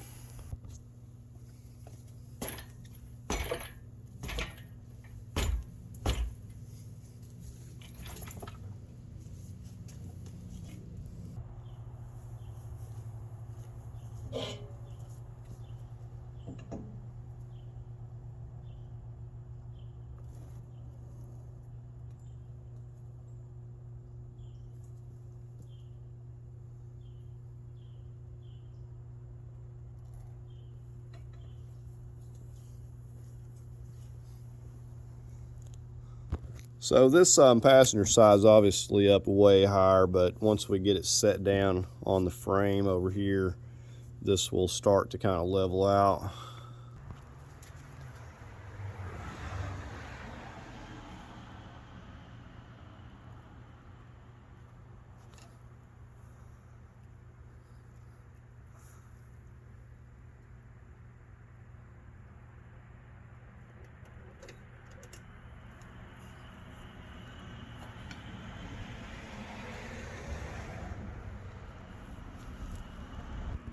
Okay, so here's how we're looking.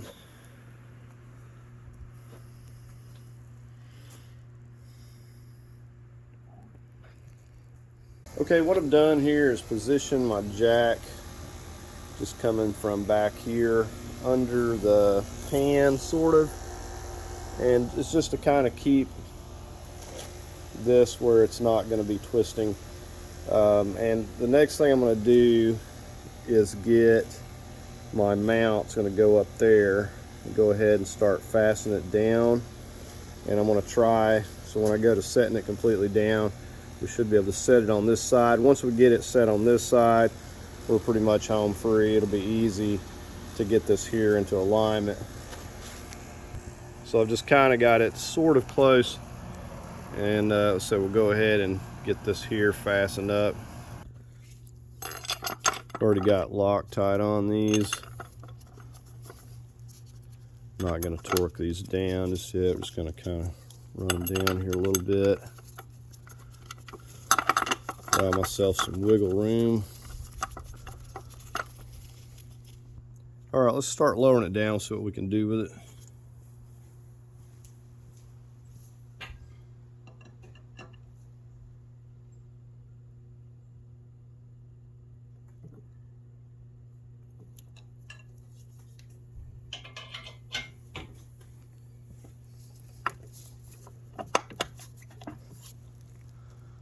Or I just scoot it over a little bit.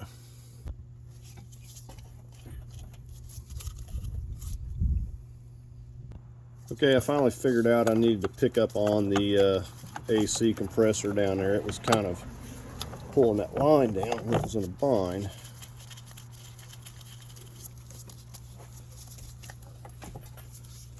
Alright, so you can see we're going down on it. There we have that. We'll just run these down some more. I'll just go ahead and screw this on a little ways here.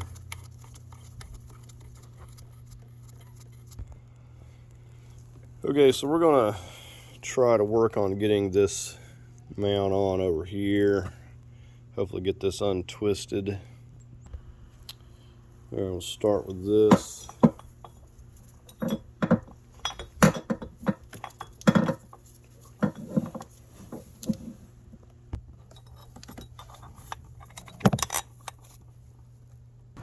I'm just taking care of these top ones here first while they're easy to get to.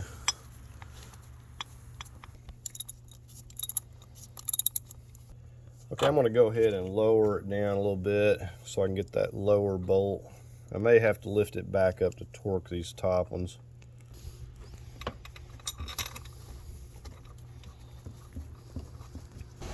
I'm going to go ahead and torque this to 35 foot-pounds. We'll lift it back up and torque those top two.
Right, I'm going to tighten these to 35 foot-pounds. The only one I can't get my torque wrench is the back one. I'm snugging that in by hand.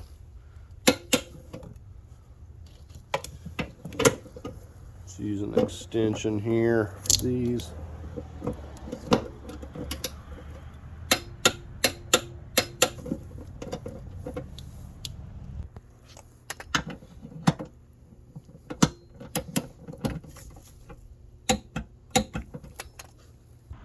Okay, at this point, this is a little bit tilted, so I'm going to have to probably use my jack to kind of pull it around where I need it. It's not lining up bad. Let's get these started here.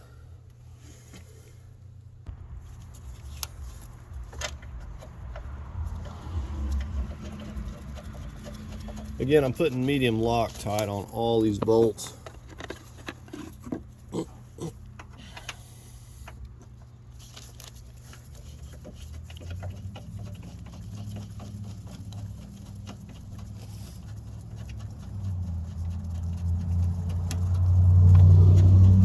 Okay, it's because this has slack in here. Once we get these bolted down here, we'll be able to use the jack and push this up just a little bit, and then that nut will finish drawing that up. We're going to go ahead and torque these to 35 as well.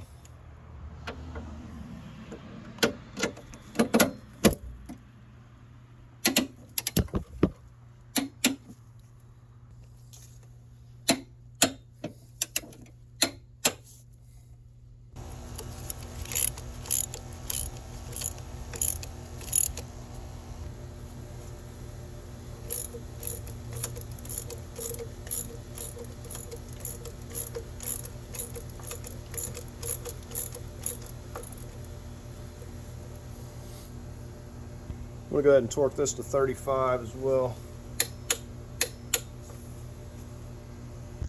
We're going to torque these to 45. Now what you have to do here, you see the spots where these bolts were previously. You want to kind of yank on the engine a little bit and make sure that they're just going back in the same spot so you have your alignment. So we're just going to go 45.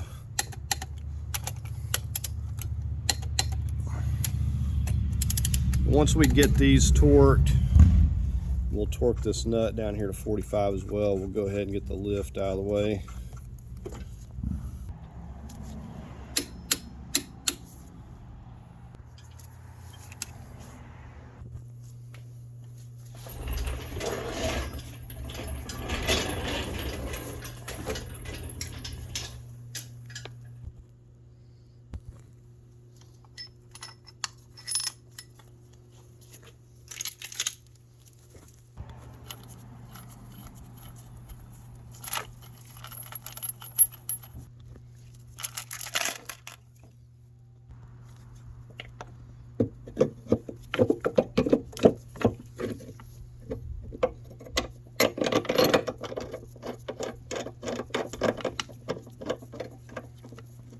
Now I put a line on this as well, if you can see that, just so I get this back where it was.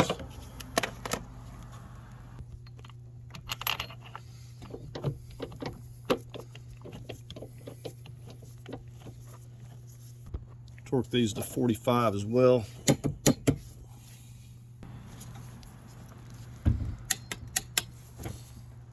We're going to work on hooking up the rest of this wire harness now that we've got everything mounted up here. So we're just going to work on the coil packs here.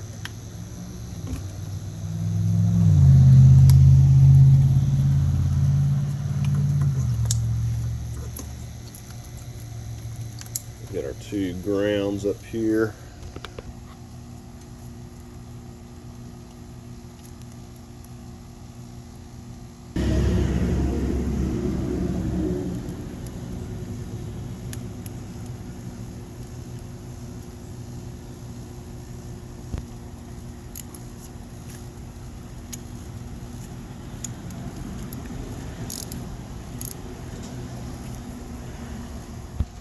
Take care of these cam sensors.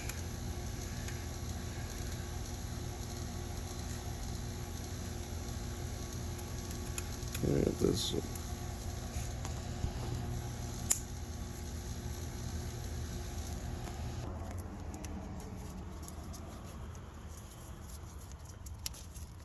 So neutral safety switch.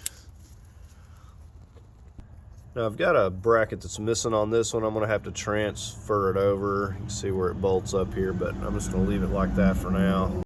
Okay, so we're routing this down here and then this part back in behind the starter. These two connectors look the same. The only way you can tell them apart is where the little clip is that connects it to this. I'm having to feel up in here and find it.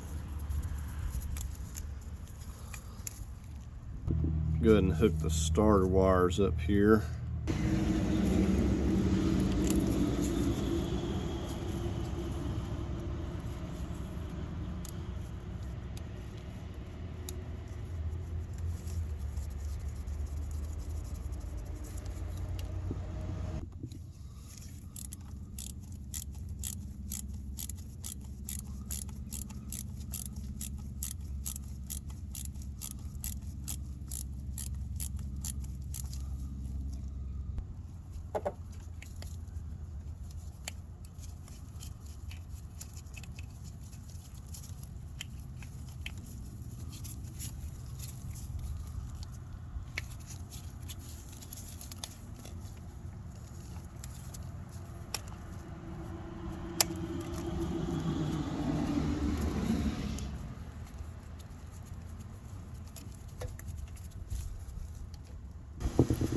Right, I got the 8mm tightened up, just tightening up to 12 here now.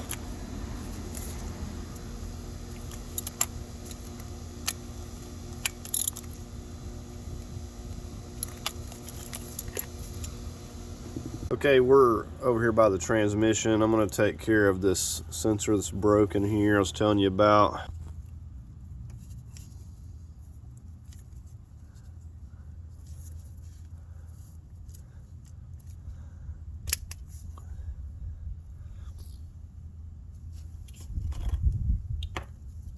Right here's the one off the old transmission.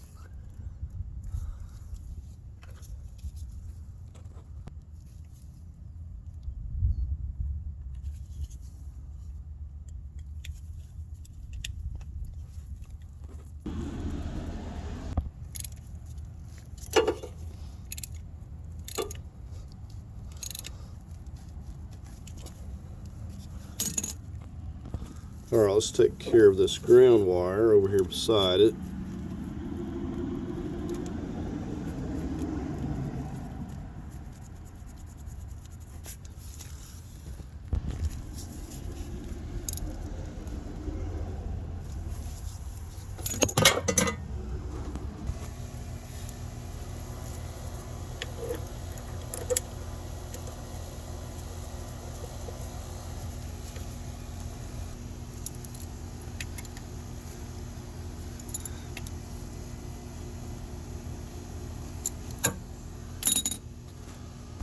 Okay, now we're going to start this on here. It only start one way, so you twist it.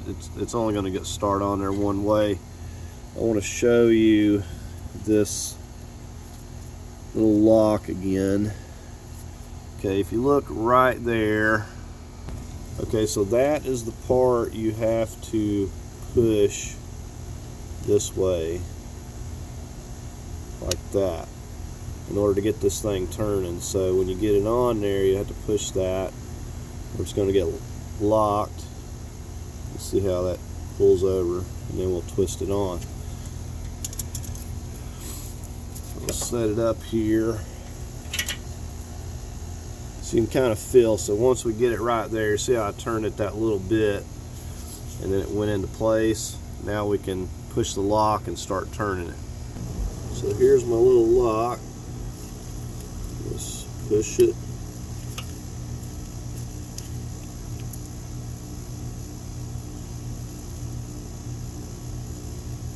It's a little bit stuck here.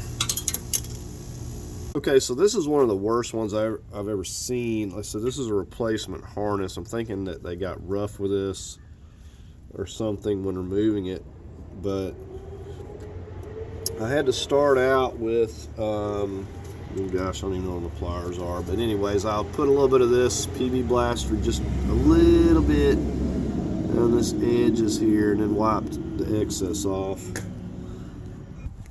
And then I had to take a pair of pliers and get it started, pushing in the little tab and then getting it started. And even at that, this thing is so hard to move. I was almost wondering if I was going to have to solder another one on, but I've got it to work here. So if you run into that, you may have to, like I said, take some of this PB Blaster and be, you know, careful with it, and just kind of go around this and get it started. Make sure you push that tab in, and take a pair of pliers and kind of get it started. Okay, another thing, when you got to turn this completely until this little lock, until it's going to stop, and this little lock will lock again and you won't be able to turn it back. Now this is supposed to clip here, but all these clips are pretty much broken on this harness.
So this is that bracket that was missing. I had to transfer it over here.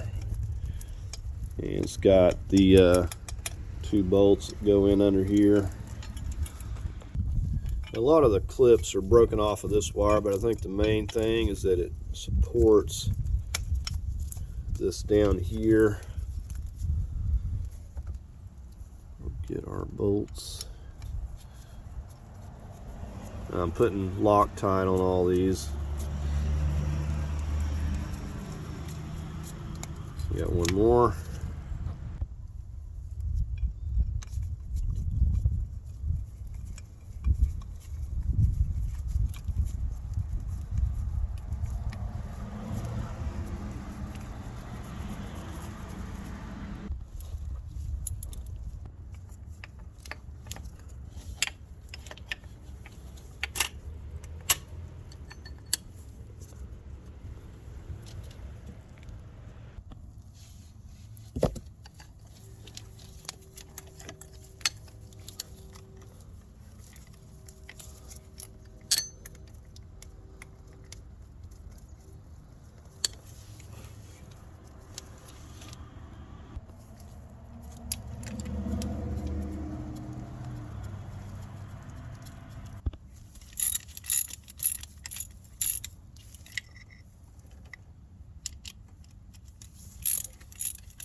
You see how you got that square part, has to fit in there.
Work on this air compressor, but before I do that, I'm going to get the sensor going down to the oil pump there connected.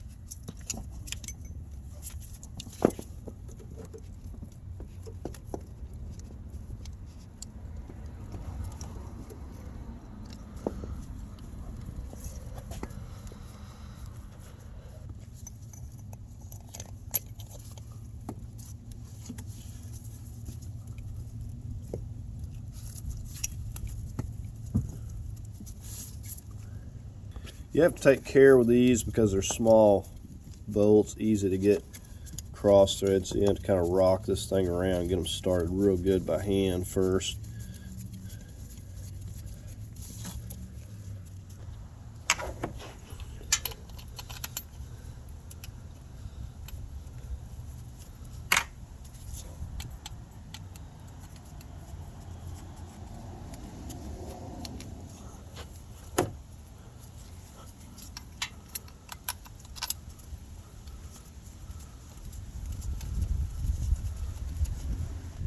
I'm going to torque these to 15 foot-pounds.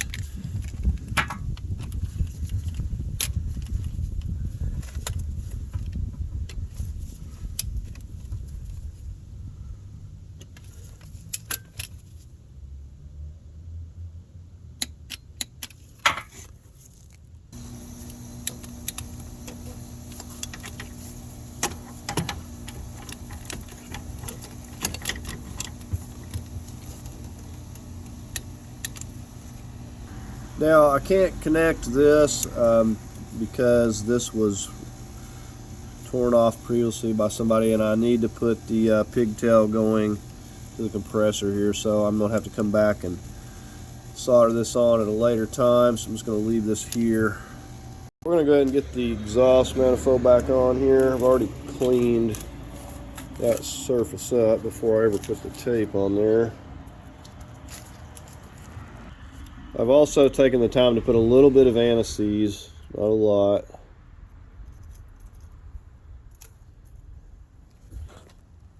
I've already got anti-seize on the end going into the pipe down there as well.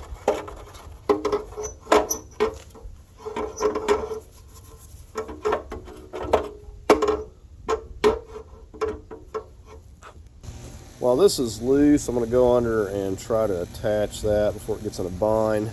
I've just loosely started one nut right over here just to keep it from falling down while I'm messing with it. Okay, there wasn't any slack with the nut on there, so I had to switch over to holding it with a bungee cord. Let's see if this is going to work. It's just wasn't giving me enough slack. All right, there we are. Just going to put these on here loosely until I get the upper.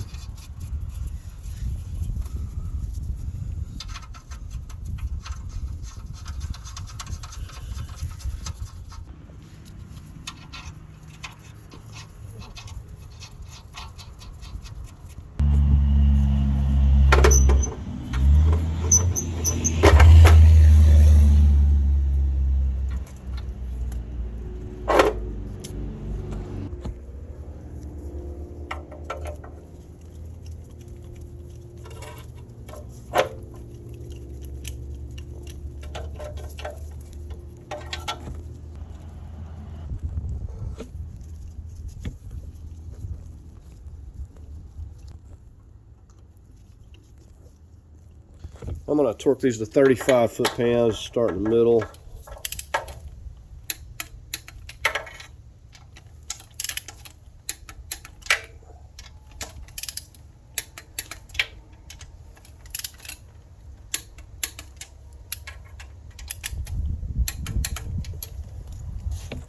I'm going to go ahead and hook this O2 sensor up. And I'll have to zip tie that over there because that one's clip's missing. Alright, we're going to go ahead and get the alternator in place. If it's really tight, you can press these back and it'll slide on there much easier. I think we might have to do that, I don't know. That's going pretty easy. So we'll just get our top bolt in.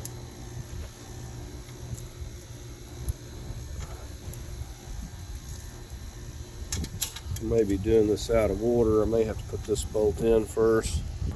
Alright, so the bottom one's sliding in just fine. These are 13s.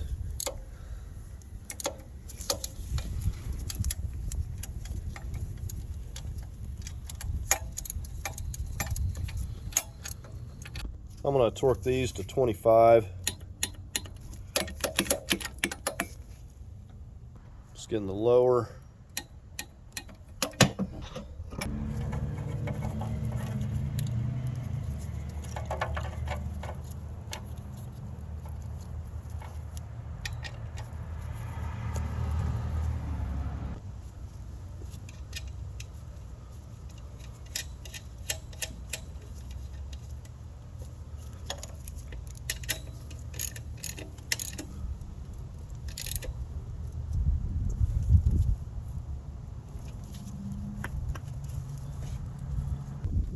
Go ahead and take care of the dipstick. Kind of waited on it because I didn't want it to get in the way.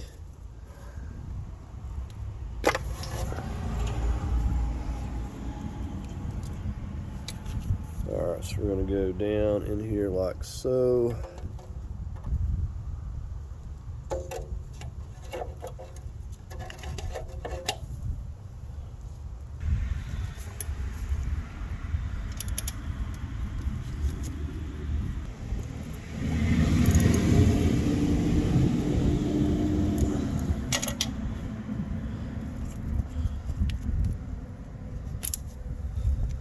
Alright, let's go ahead and get the heat shield. It should have 4 places that this fastens down here.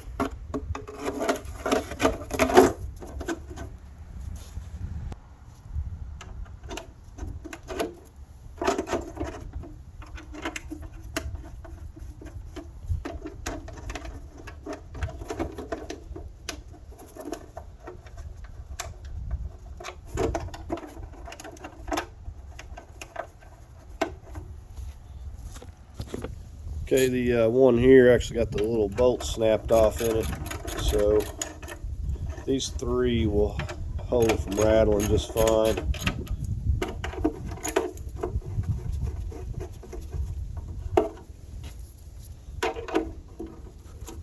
And like I said, if you don't have one of these for whatever reason, get you one, because this heat coming off here is going to burn your wire harness, and that's probably what happened to the old one. Okay, I've slipped the serpentine belt from the top is down here around this, and once we get this belt on, we're going to hop under there and tighten those exhaust bolts. So this belt's pretty simple, just slips around the pulleys and then goes around the tensioner right here. Let's see. Okay, so I got a 17 on there. It feels like I've slipped off of something. Go check it out. Okay, I kept wanting to slip off of the water pump there. I got it.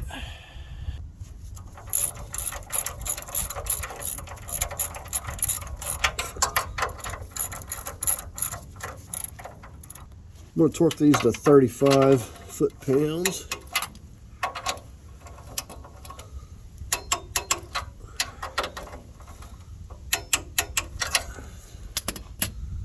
The next thing I'm going to work on is getting the radiator support mounted back up here.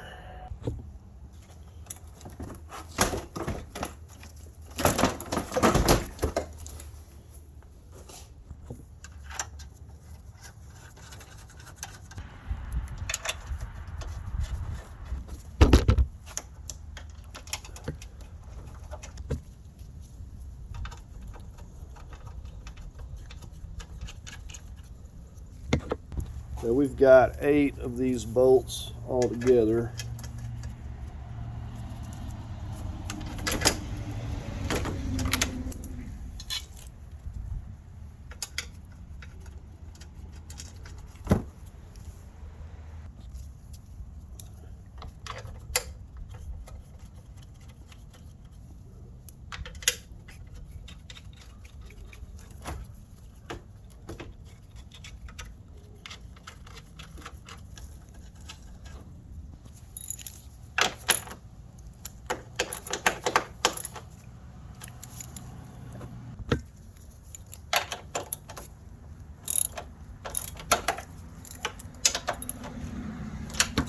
I lifted the car back up, put my taller jack stands under there, so I'm going to go under and take care of this center motor mount. Alright, so I'm going to have to shift this engine slightly to get this started up here. Okay, this exhaust is not going to allow me to.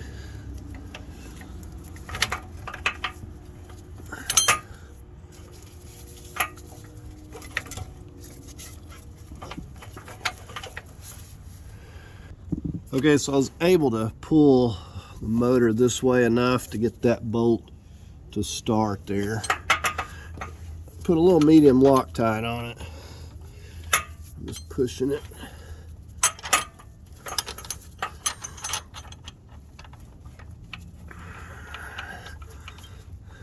So I just had to pull the engine a little bit to get this to start.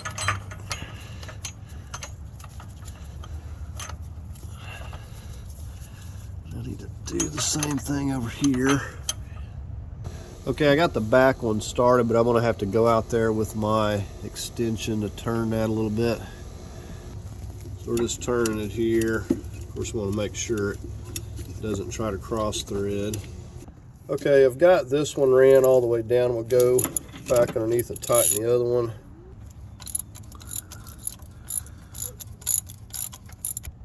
All right, I'm going to torque this to 45 foot-pounds.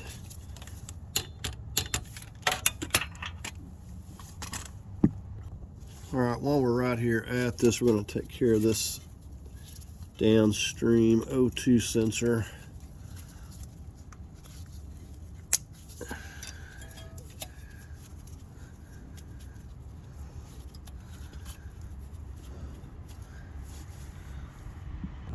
All right, I'm going to go ahead and torque this out here to 45 as well.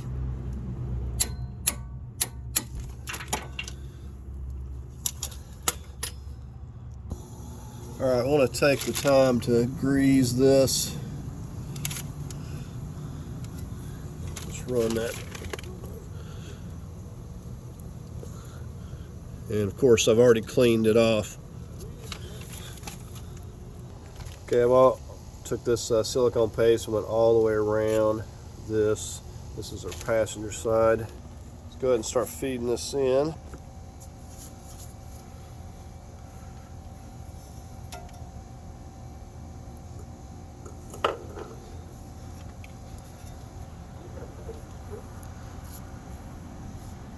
And I've cleaned the seal and put a little silicone paste on that.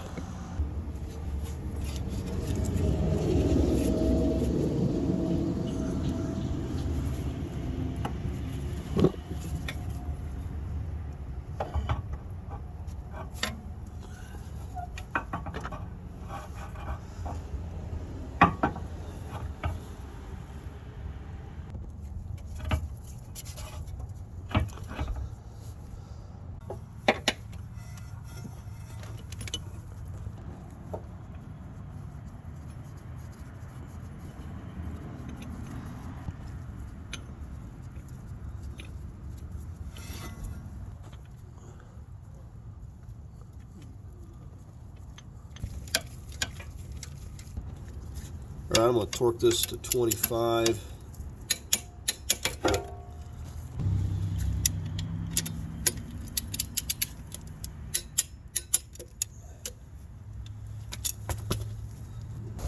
We're going to go ahead and pop the driver's side in. I've already cleaned this, and I've cleaned the seal on the transmission and put a little bit of this on there.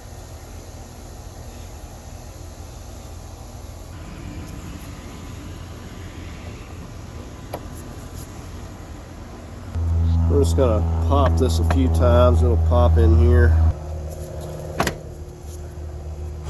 Okay, next thing we're going to work on is getting our knuckles and our CV axles put back into the knuckle here.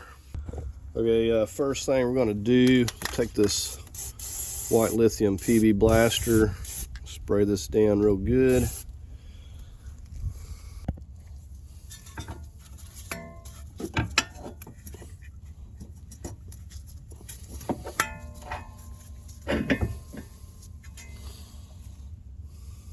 I'm going to start pushing this down with my foot.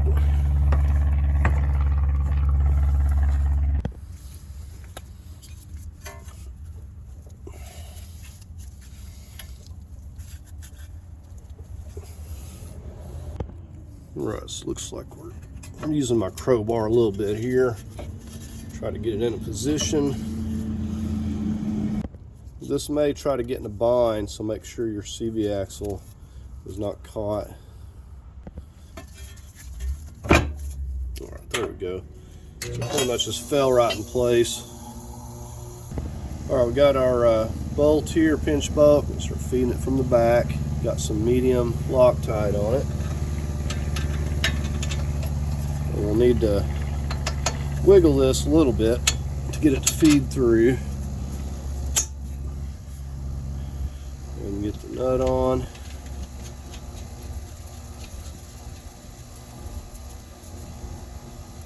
I'm going to go ahead and get this 18 holding the head.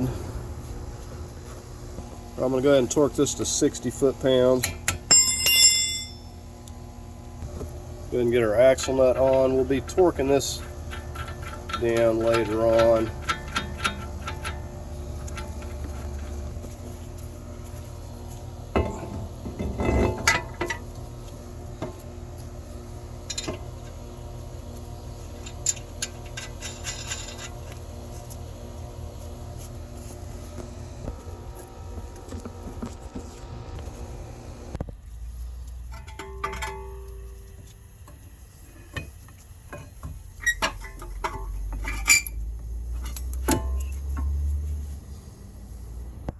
All right, we got our 22 millimeters here, got some medium Loctite.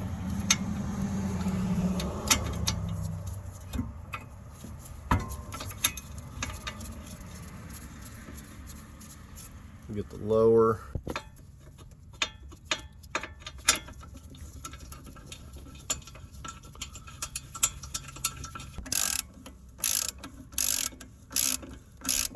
All right, I'm gonna torque these two 22s to 95 foot-pounds. These all go anywhere from 90 to 110, anywhere in that range. Get the lower one.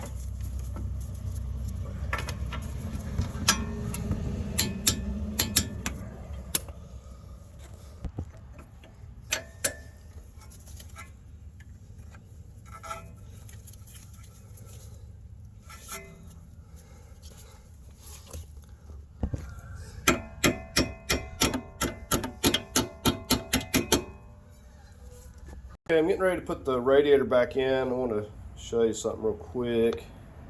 Now, what gave me the most trouble taking this thing out was this hose right here. So what I've done is took the spring clamp off because it's too hard to get in there, and I've just put one of these screw style clamps, and I'm going to put it in and then I'll put this on. See, I got it marked where it lines up, but it pretty much just goes like that. With this hose over here, should be able to feed through no problem. Make sure your little rubber feet are in place. I did take this hood latch off. I'm all but certain that's going to get in the way. All right, so here we go. Let's start. Gonna feed this hose up in here. So yeah, this is going a lot better than it was with that hose on there.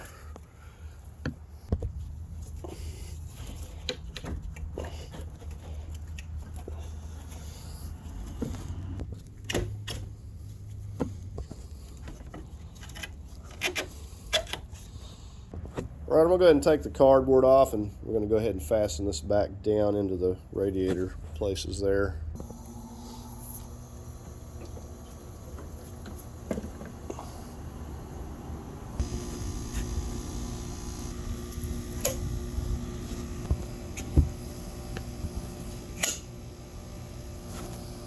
We're going to connect this lower hose. Keep your drain pan handy. This thing will leak coolant every time you shift the engine, seems like. Not a whole lot. Let's go ahead and get this.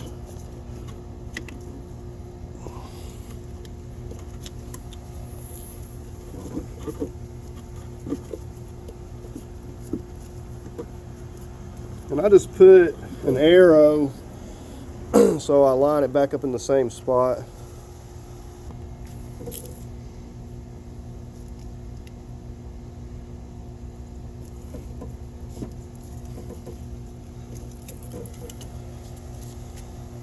Okay, there we have that one. All right, we're gonna slide this in.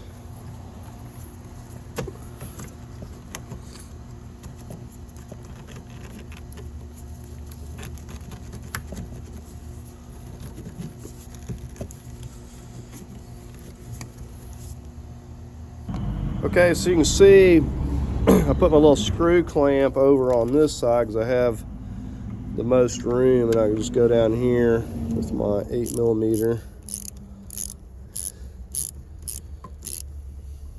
Snug this up good. I can get to it just fine right here, but this made it very difficult to get the radiator out, so I decided to go this route, putting it back. I never have to worry about these clamps, screw clamps, leaking either. Okay, now we got this long hose.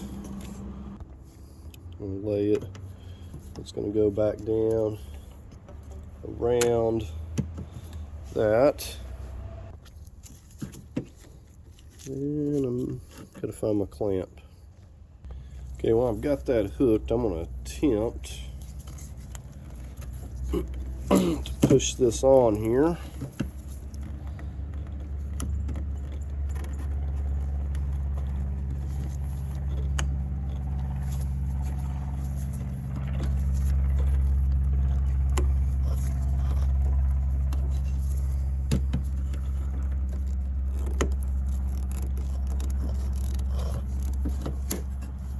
Okay.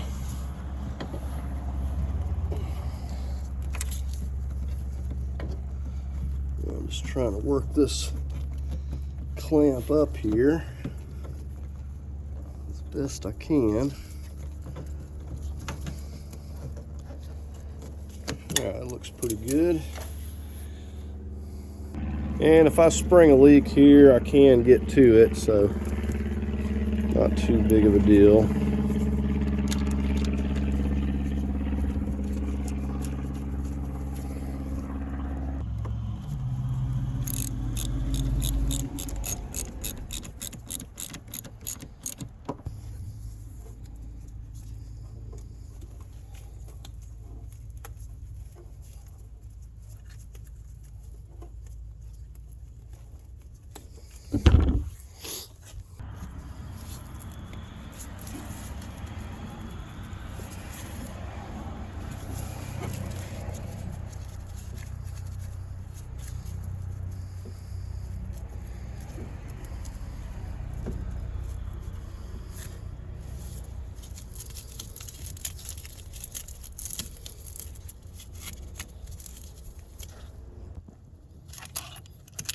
Alright, we got these little pieces on top of the radiator.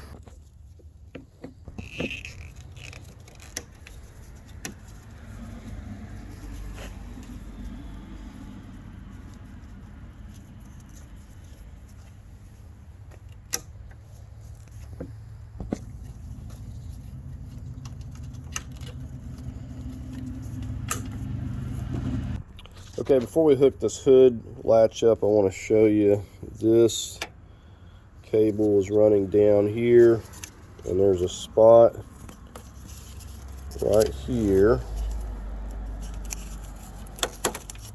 I'll feed that under there, and then you follow this over here, and this is going to feed through right here.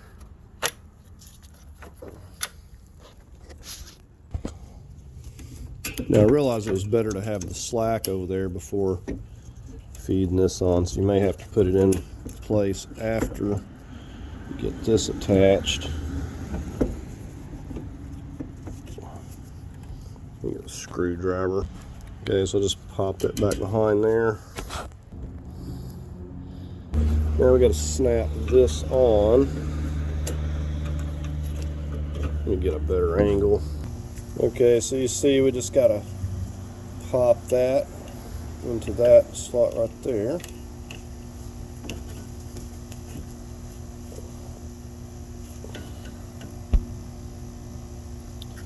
If it'll focus, and it won't. So pushing it down with a flat screwdriver worked the best.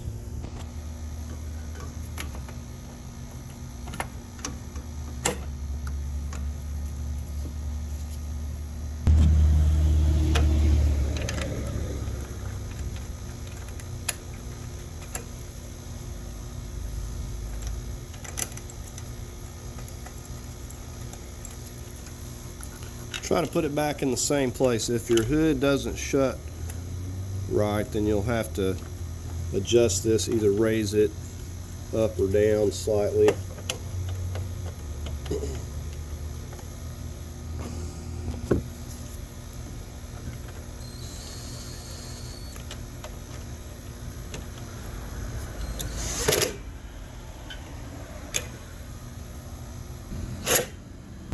Okay, I want you to take note of these wires. These are the horn wires, and they're coming out this top. Of course, I marked it here, so I knew exactly where they're going to route through. And our ambient air sensor down here is coming out down here at the bottom, so just make sure route those through there. Okay, I've got all my wires here that are going into our junction box. These two, we're going to go ahead and start connecting these.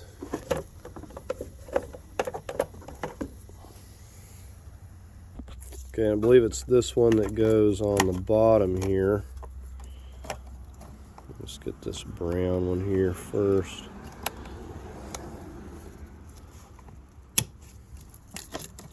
And these are pretty self-explanatory. They only go in one particular spot.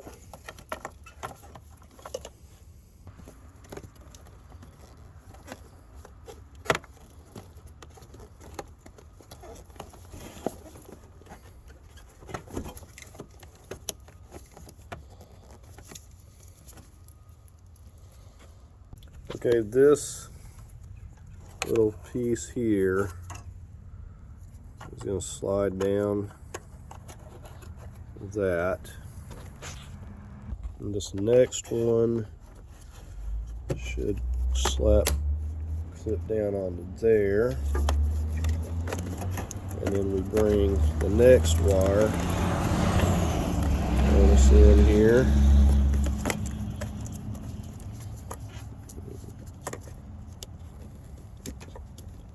So a lot easier putting these back than it is taking them out.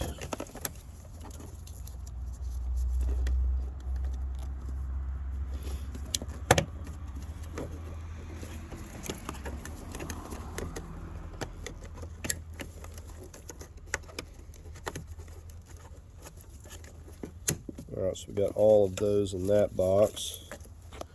So we got this piece out. And just got to bring these in here.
Put this bracket, for the air box to sit on.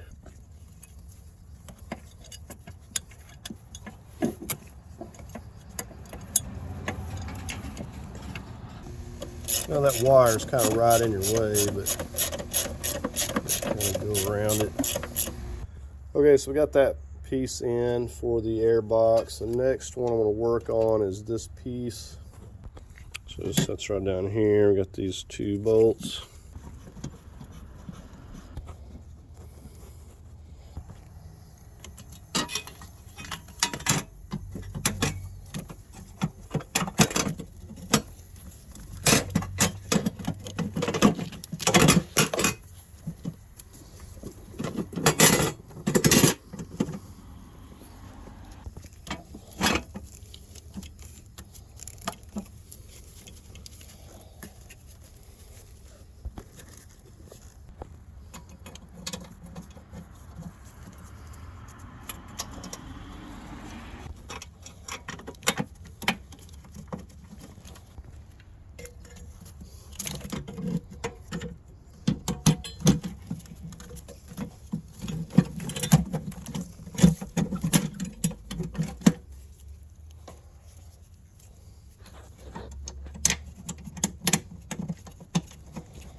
This big harness right here has to slip on this prong right here, if you can see that.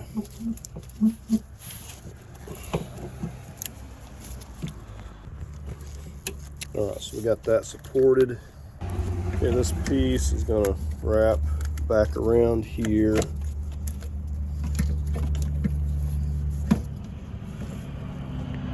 This wire lays down on top of it.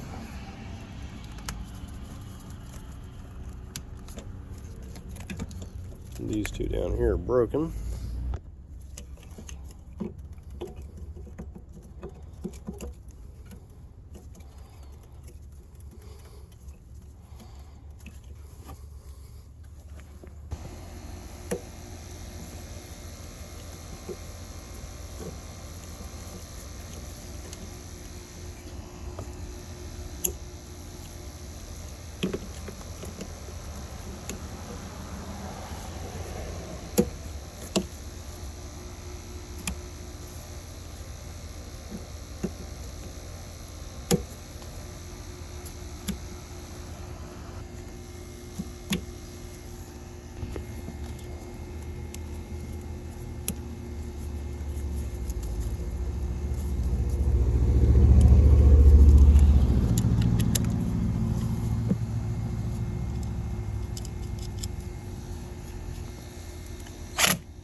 This is the brace piece I removed to get that motor mount. Okay,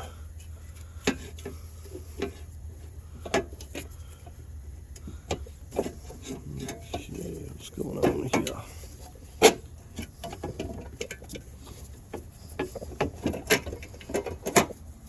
There we go. There's a stud right down there.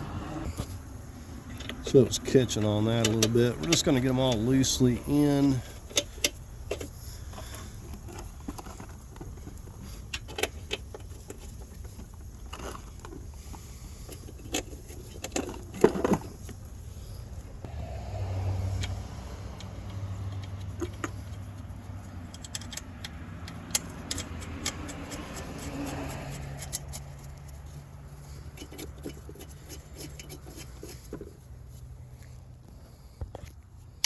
Forgot it had a washer.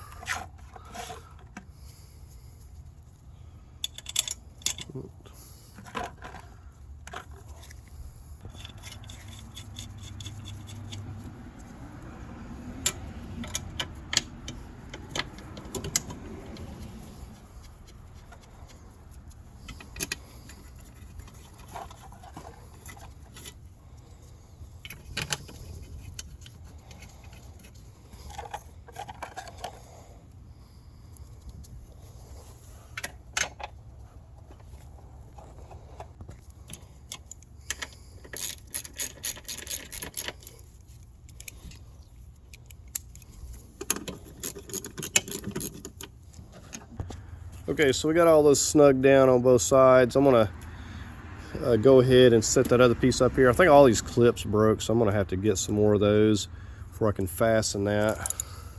So these clips along here go up under the windshield there.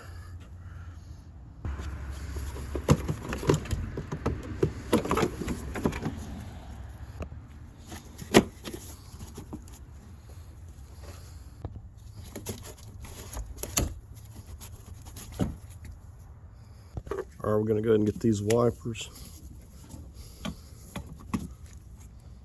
And I'm just lining it up with my mark down there.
We also got some of these clips that are going to go on the bottom here.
Okay, I'm just routing this ambient air sensor wire, loops back through here, comes up here and hooks, and then it runs in this area right here. We'll just clip it back on this, and if your clip up here ain't broken too bad, you'll be able to clip it back up here maybe.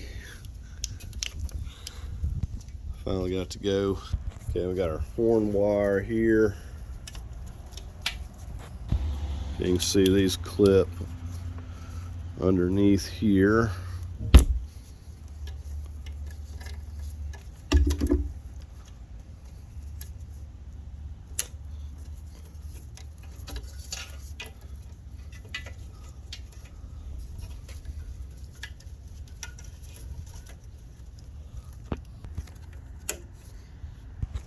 Now, I'm not sure it matters, but I numbered these as to which one it came off of. Let's get the other side.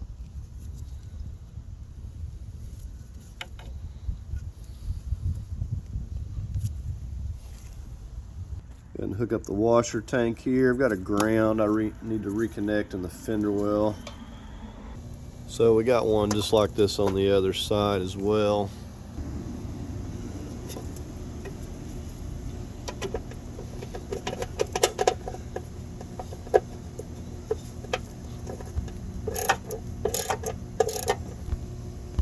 There's a place up here where you gotta clip it back down as well. Okay, we're over here on the driver's side. Get this one.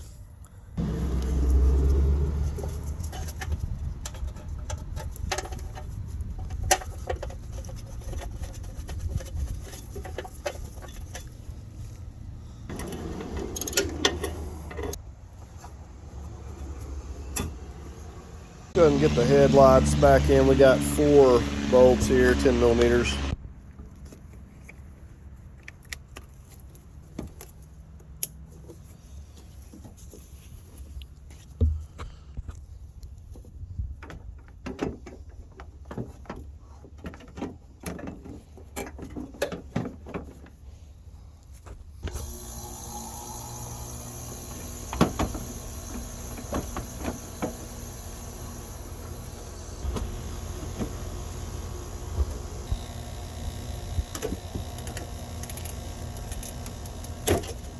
Yep.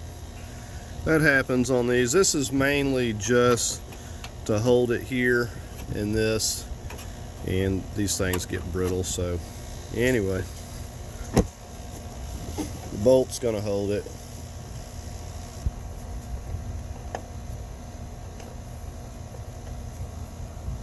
Right down here's where the long one goes.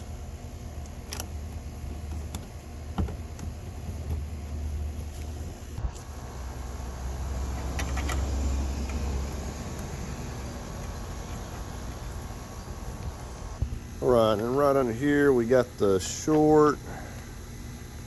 And we'll just start snugging all these down.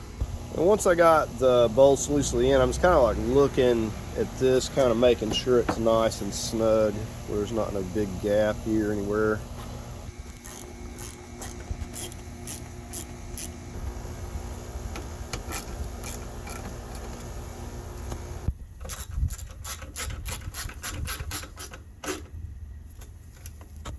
Alright, we've got this plastic piece here, fits in these grooves. So you see how it slides into this on the top and the bottom. Get our push pins.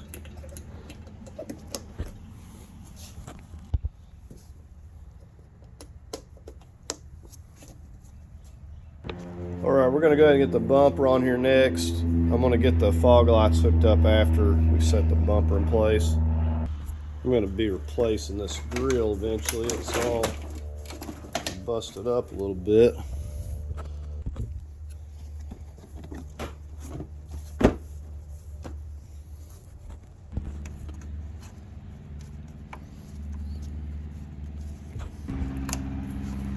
I'm just putting a few in to hold it. There's that other piece that goes up here, and I don't know which ones go through this, so I'm just going to wait. So the way this works, this piece of the bumper goes in between this little piece, and then the bolt goes in there. It's kind of like sandwiched. Let's snug this thing up. So this piece, what goes in here, locks in. This is supposed to fit in there like that, and the bolt goes through. Or I'm just going to lay this up there and figure out where I need to put all of the tabs before I put this in place. So all these here, here, here, and here, and then the ones on the very end need to stay out until we get that on. Now, one thing I didn't do is test the hood, so I better do that before I put this piece down, make sure I don't need to move this latch up or down. Okay, so it's common when you take all this off, put it back, that the hood won't be right, and it's a little bit loose, so I need to loosen these up and move it down just a little bit, tighten it up. Okay, I got it nice and tight now. I also loosen the little rubber pieces, little feet that come down and hit. All right, let's go ahead and get the clips in this.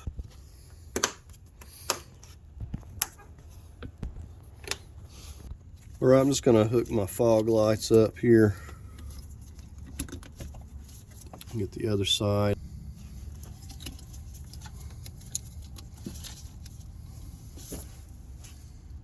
All right, I just put a couple of the clips back in the fender liner there. I'm gonna go ahead and work on getting the wheels on. Now we're gonna torque them once we get weight on it. We'll worry about the axle nut in a little bit.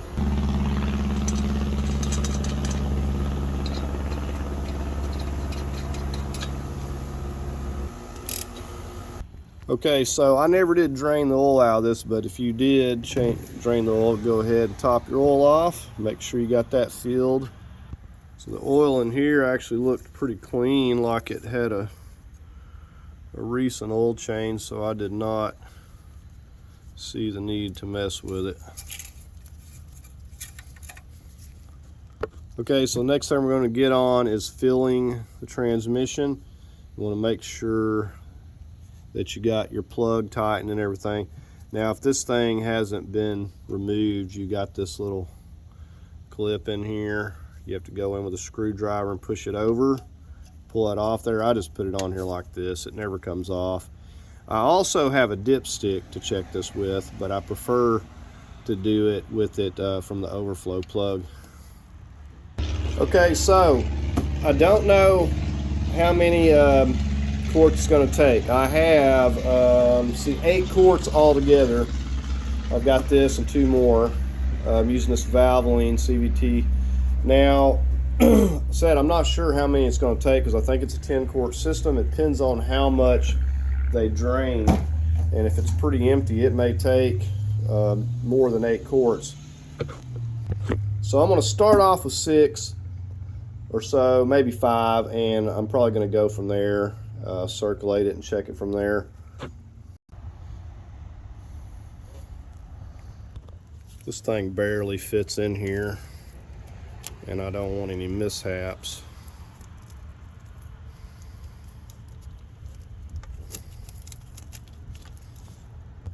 All right, here we go with the first one. Like I said, I think I'm going to put 5, and I've got a dipstick to check it. I'm going to get a gauge. I'm going to, once I get it cranked up, get a gauge of where it's at. All right, so there's one. Get 4 more. All right, number 3. All right, this is the 5th one. I'm gonna stop right here.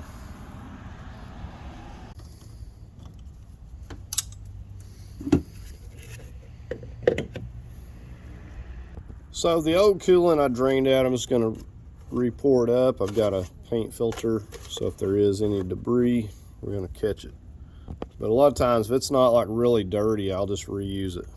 So the coolant you're gonna use is the blue stuff, and I've got another new jug, but I probably won't need a lot.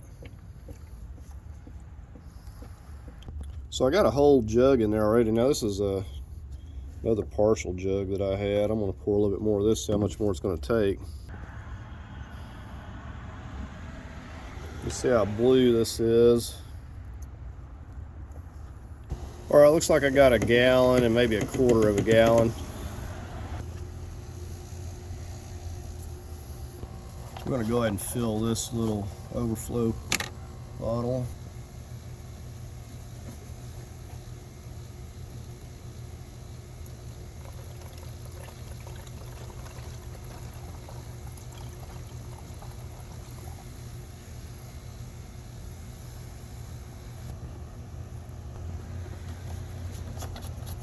All right, I'm going to go ahead and get the negative hooked up here.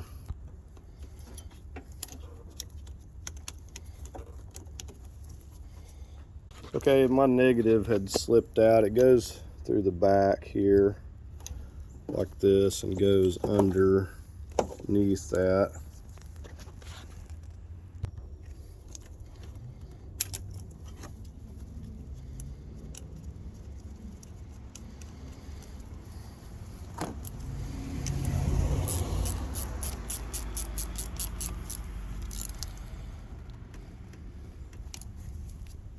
All right, so I'm going to leave this open up here so I can make sure I don't have any leaks. And once I get this checked out, get it cranked up, I'll put it on the ramps and get the level and everything right on the transistor. We're going to go ahead and crank it up now. It's the moment of truth. See if it's going to fire up.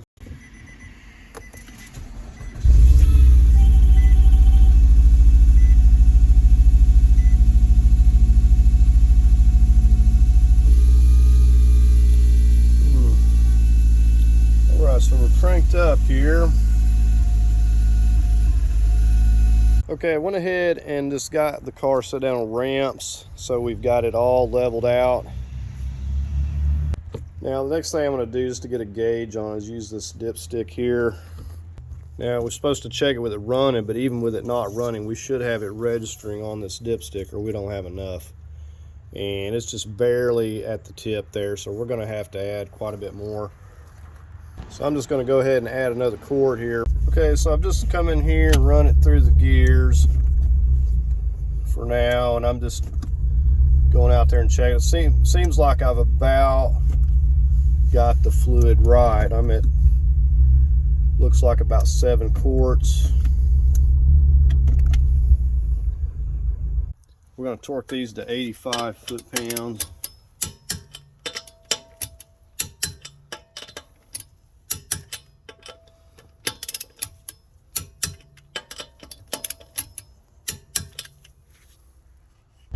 I'm going to torque this to 135, 32 millimeter.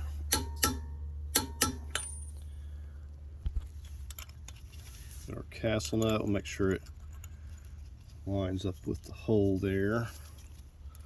Our cotter pin.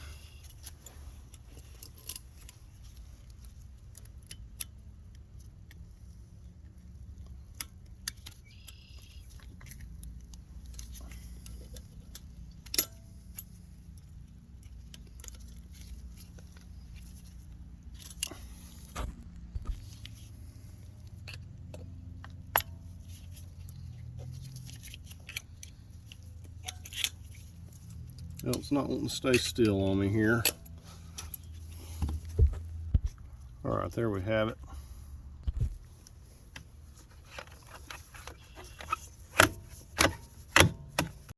Okay, we're going to go ahead and take this for a test drive. I've got the fluid about where I want it. I'm going to show you on the dipstick here, but what I am going to do after I drive it a little bit is, you know, get it up to the proper temperature, put it up on the ramps and pull the overflow plug and get any excess out of there. But where I have it right now is good enough. So now you can get these dipsticks pretty much anywhere. We're gonna take it out here and get it focused.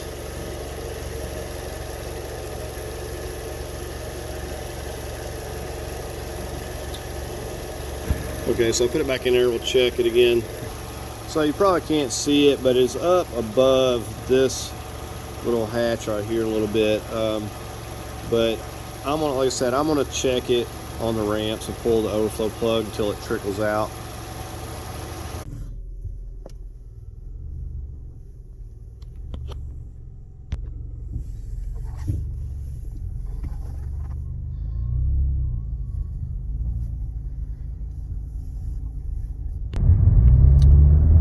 So it is doing really well here so far.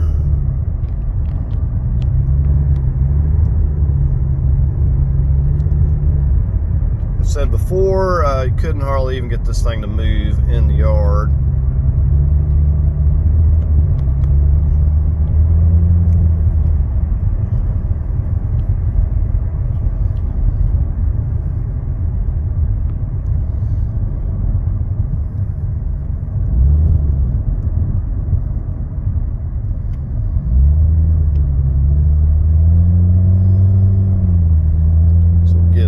Get on it a little bit, but so far it's very pleased with it.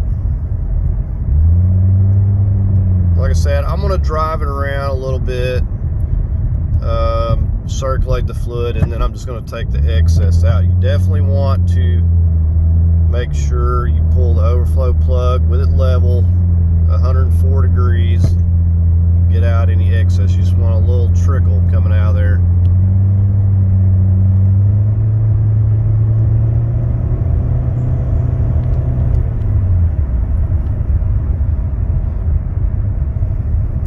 Up speed good.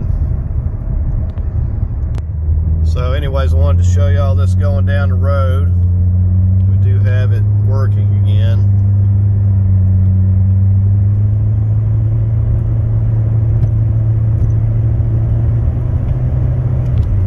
It's done really well. I said these CVTs are real expensive. You know, a used one is a good option. If you want a reman, you're looking at like $3,000 for one of these things now. So you got to weigh your options for sure. But yeah, very pleased with it. Okay, so that's going to do it for the video. Like I said, I'm not going to cover taking out the excess, the overflow, but I do plan on making another video doing all the filters, and I'll be doing that shortly. So anyways, that's going to do it for the video. I hope you enjoyed it, found it helpful. Please like, share, and subscribe, and thanks for watching.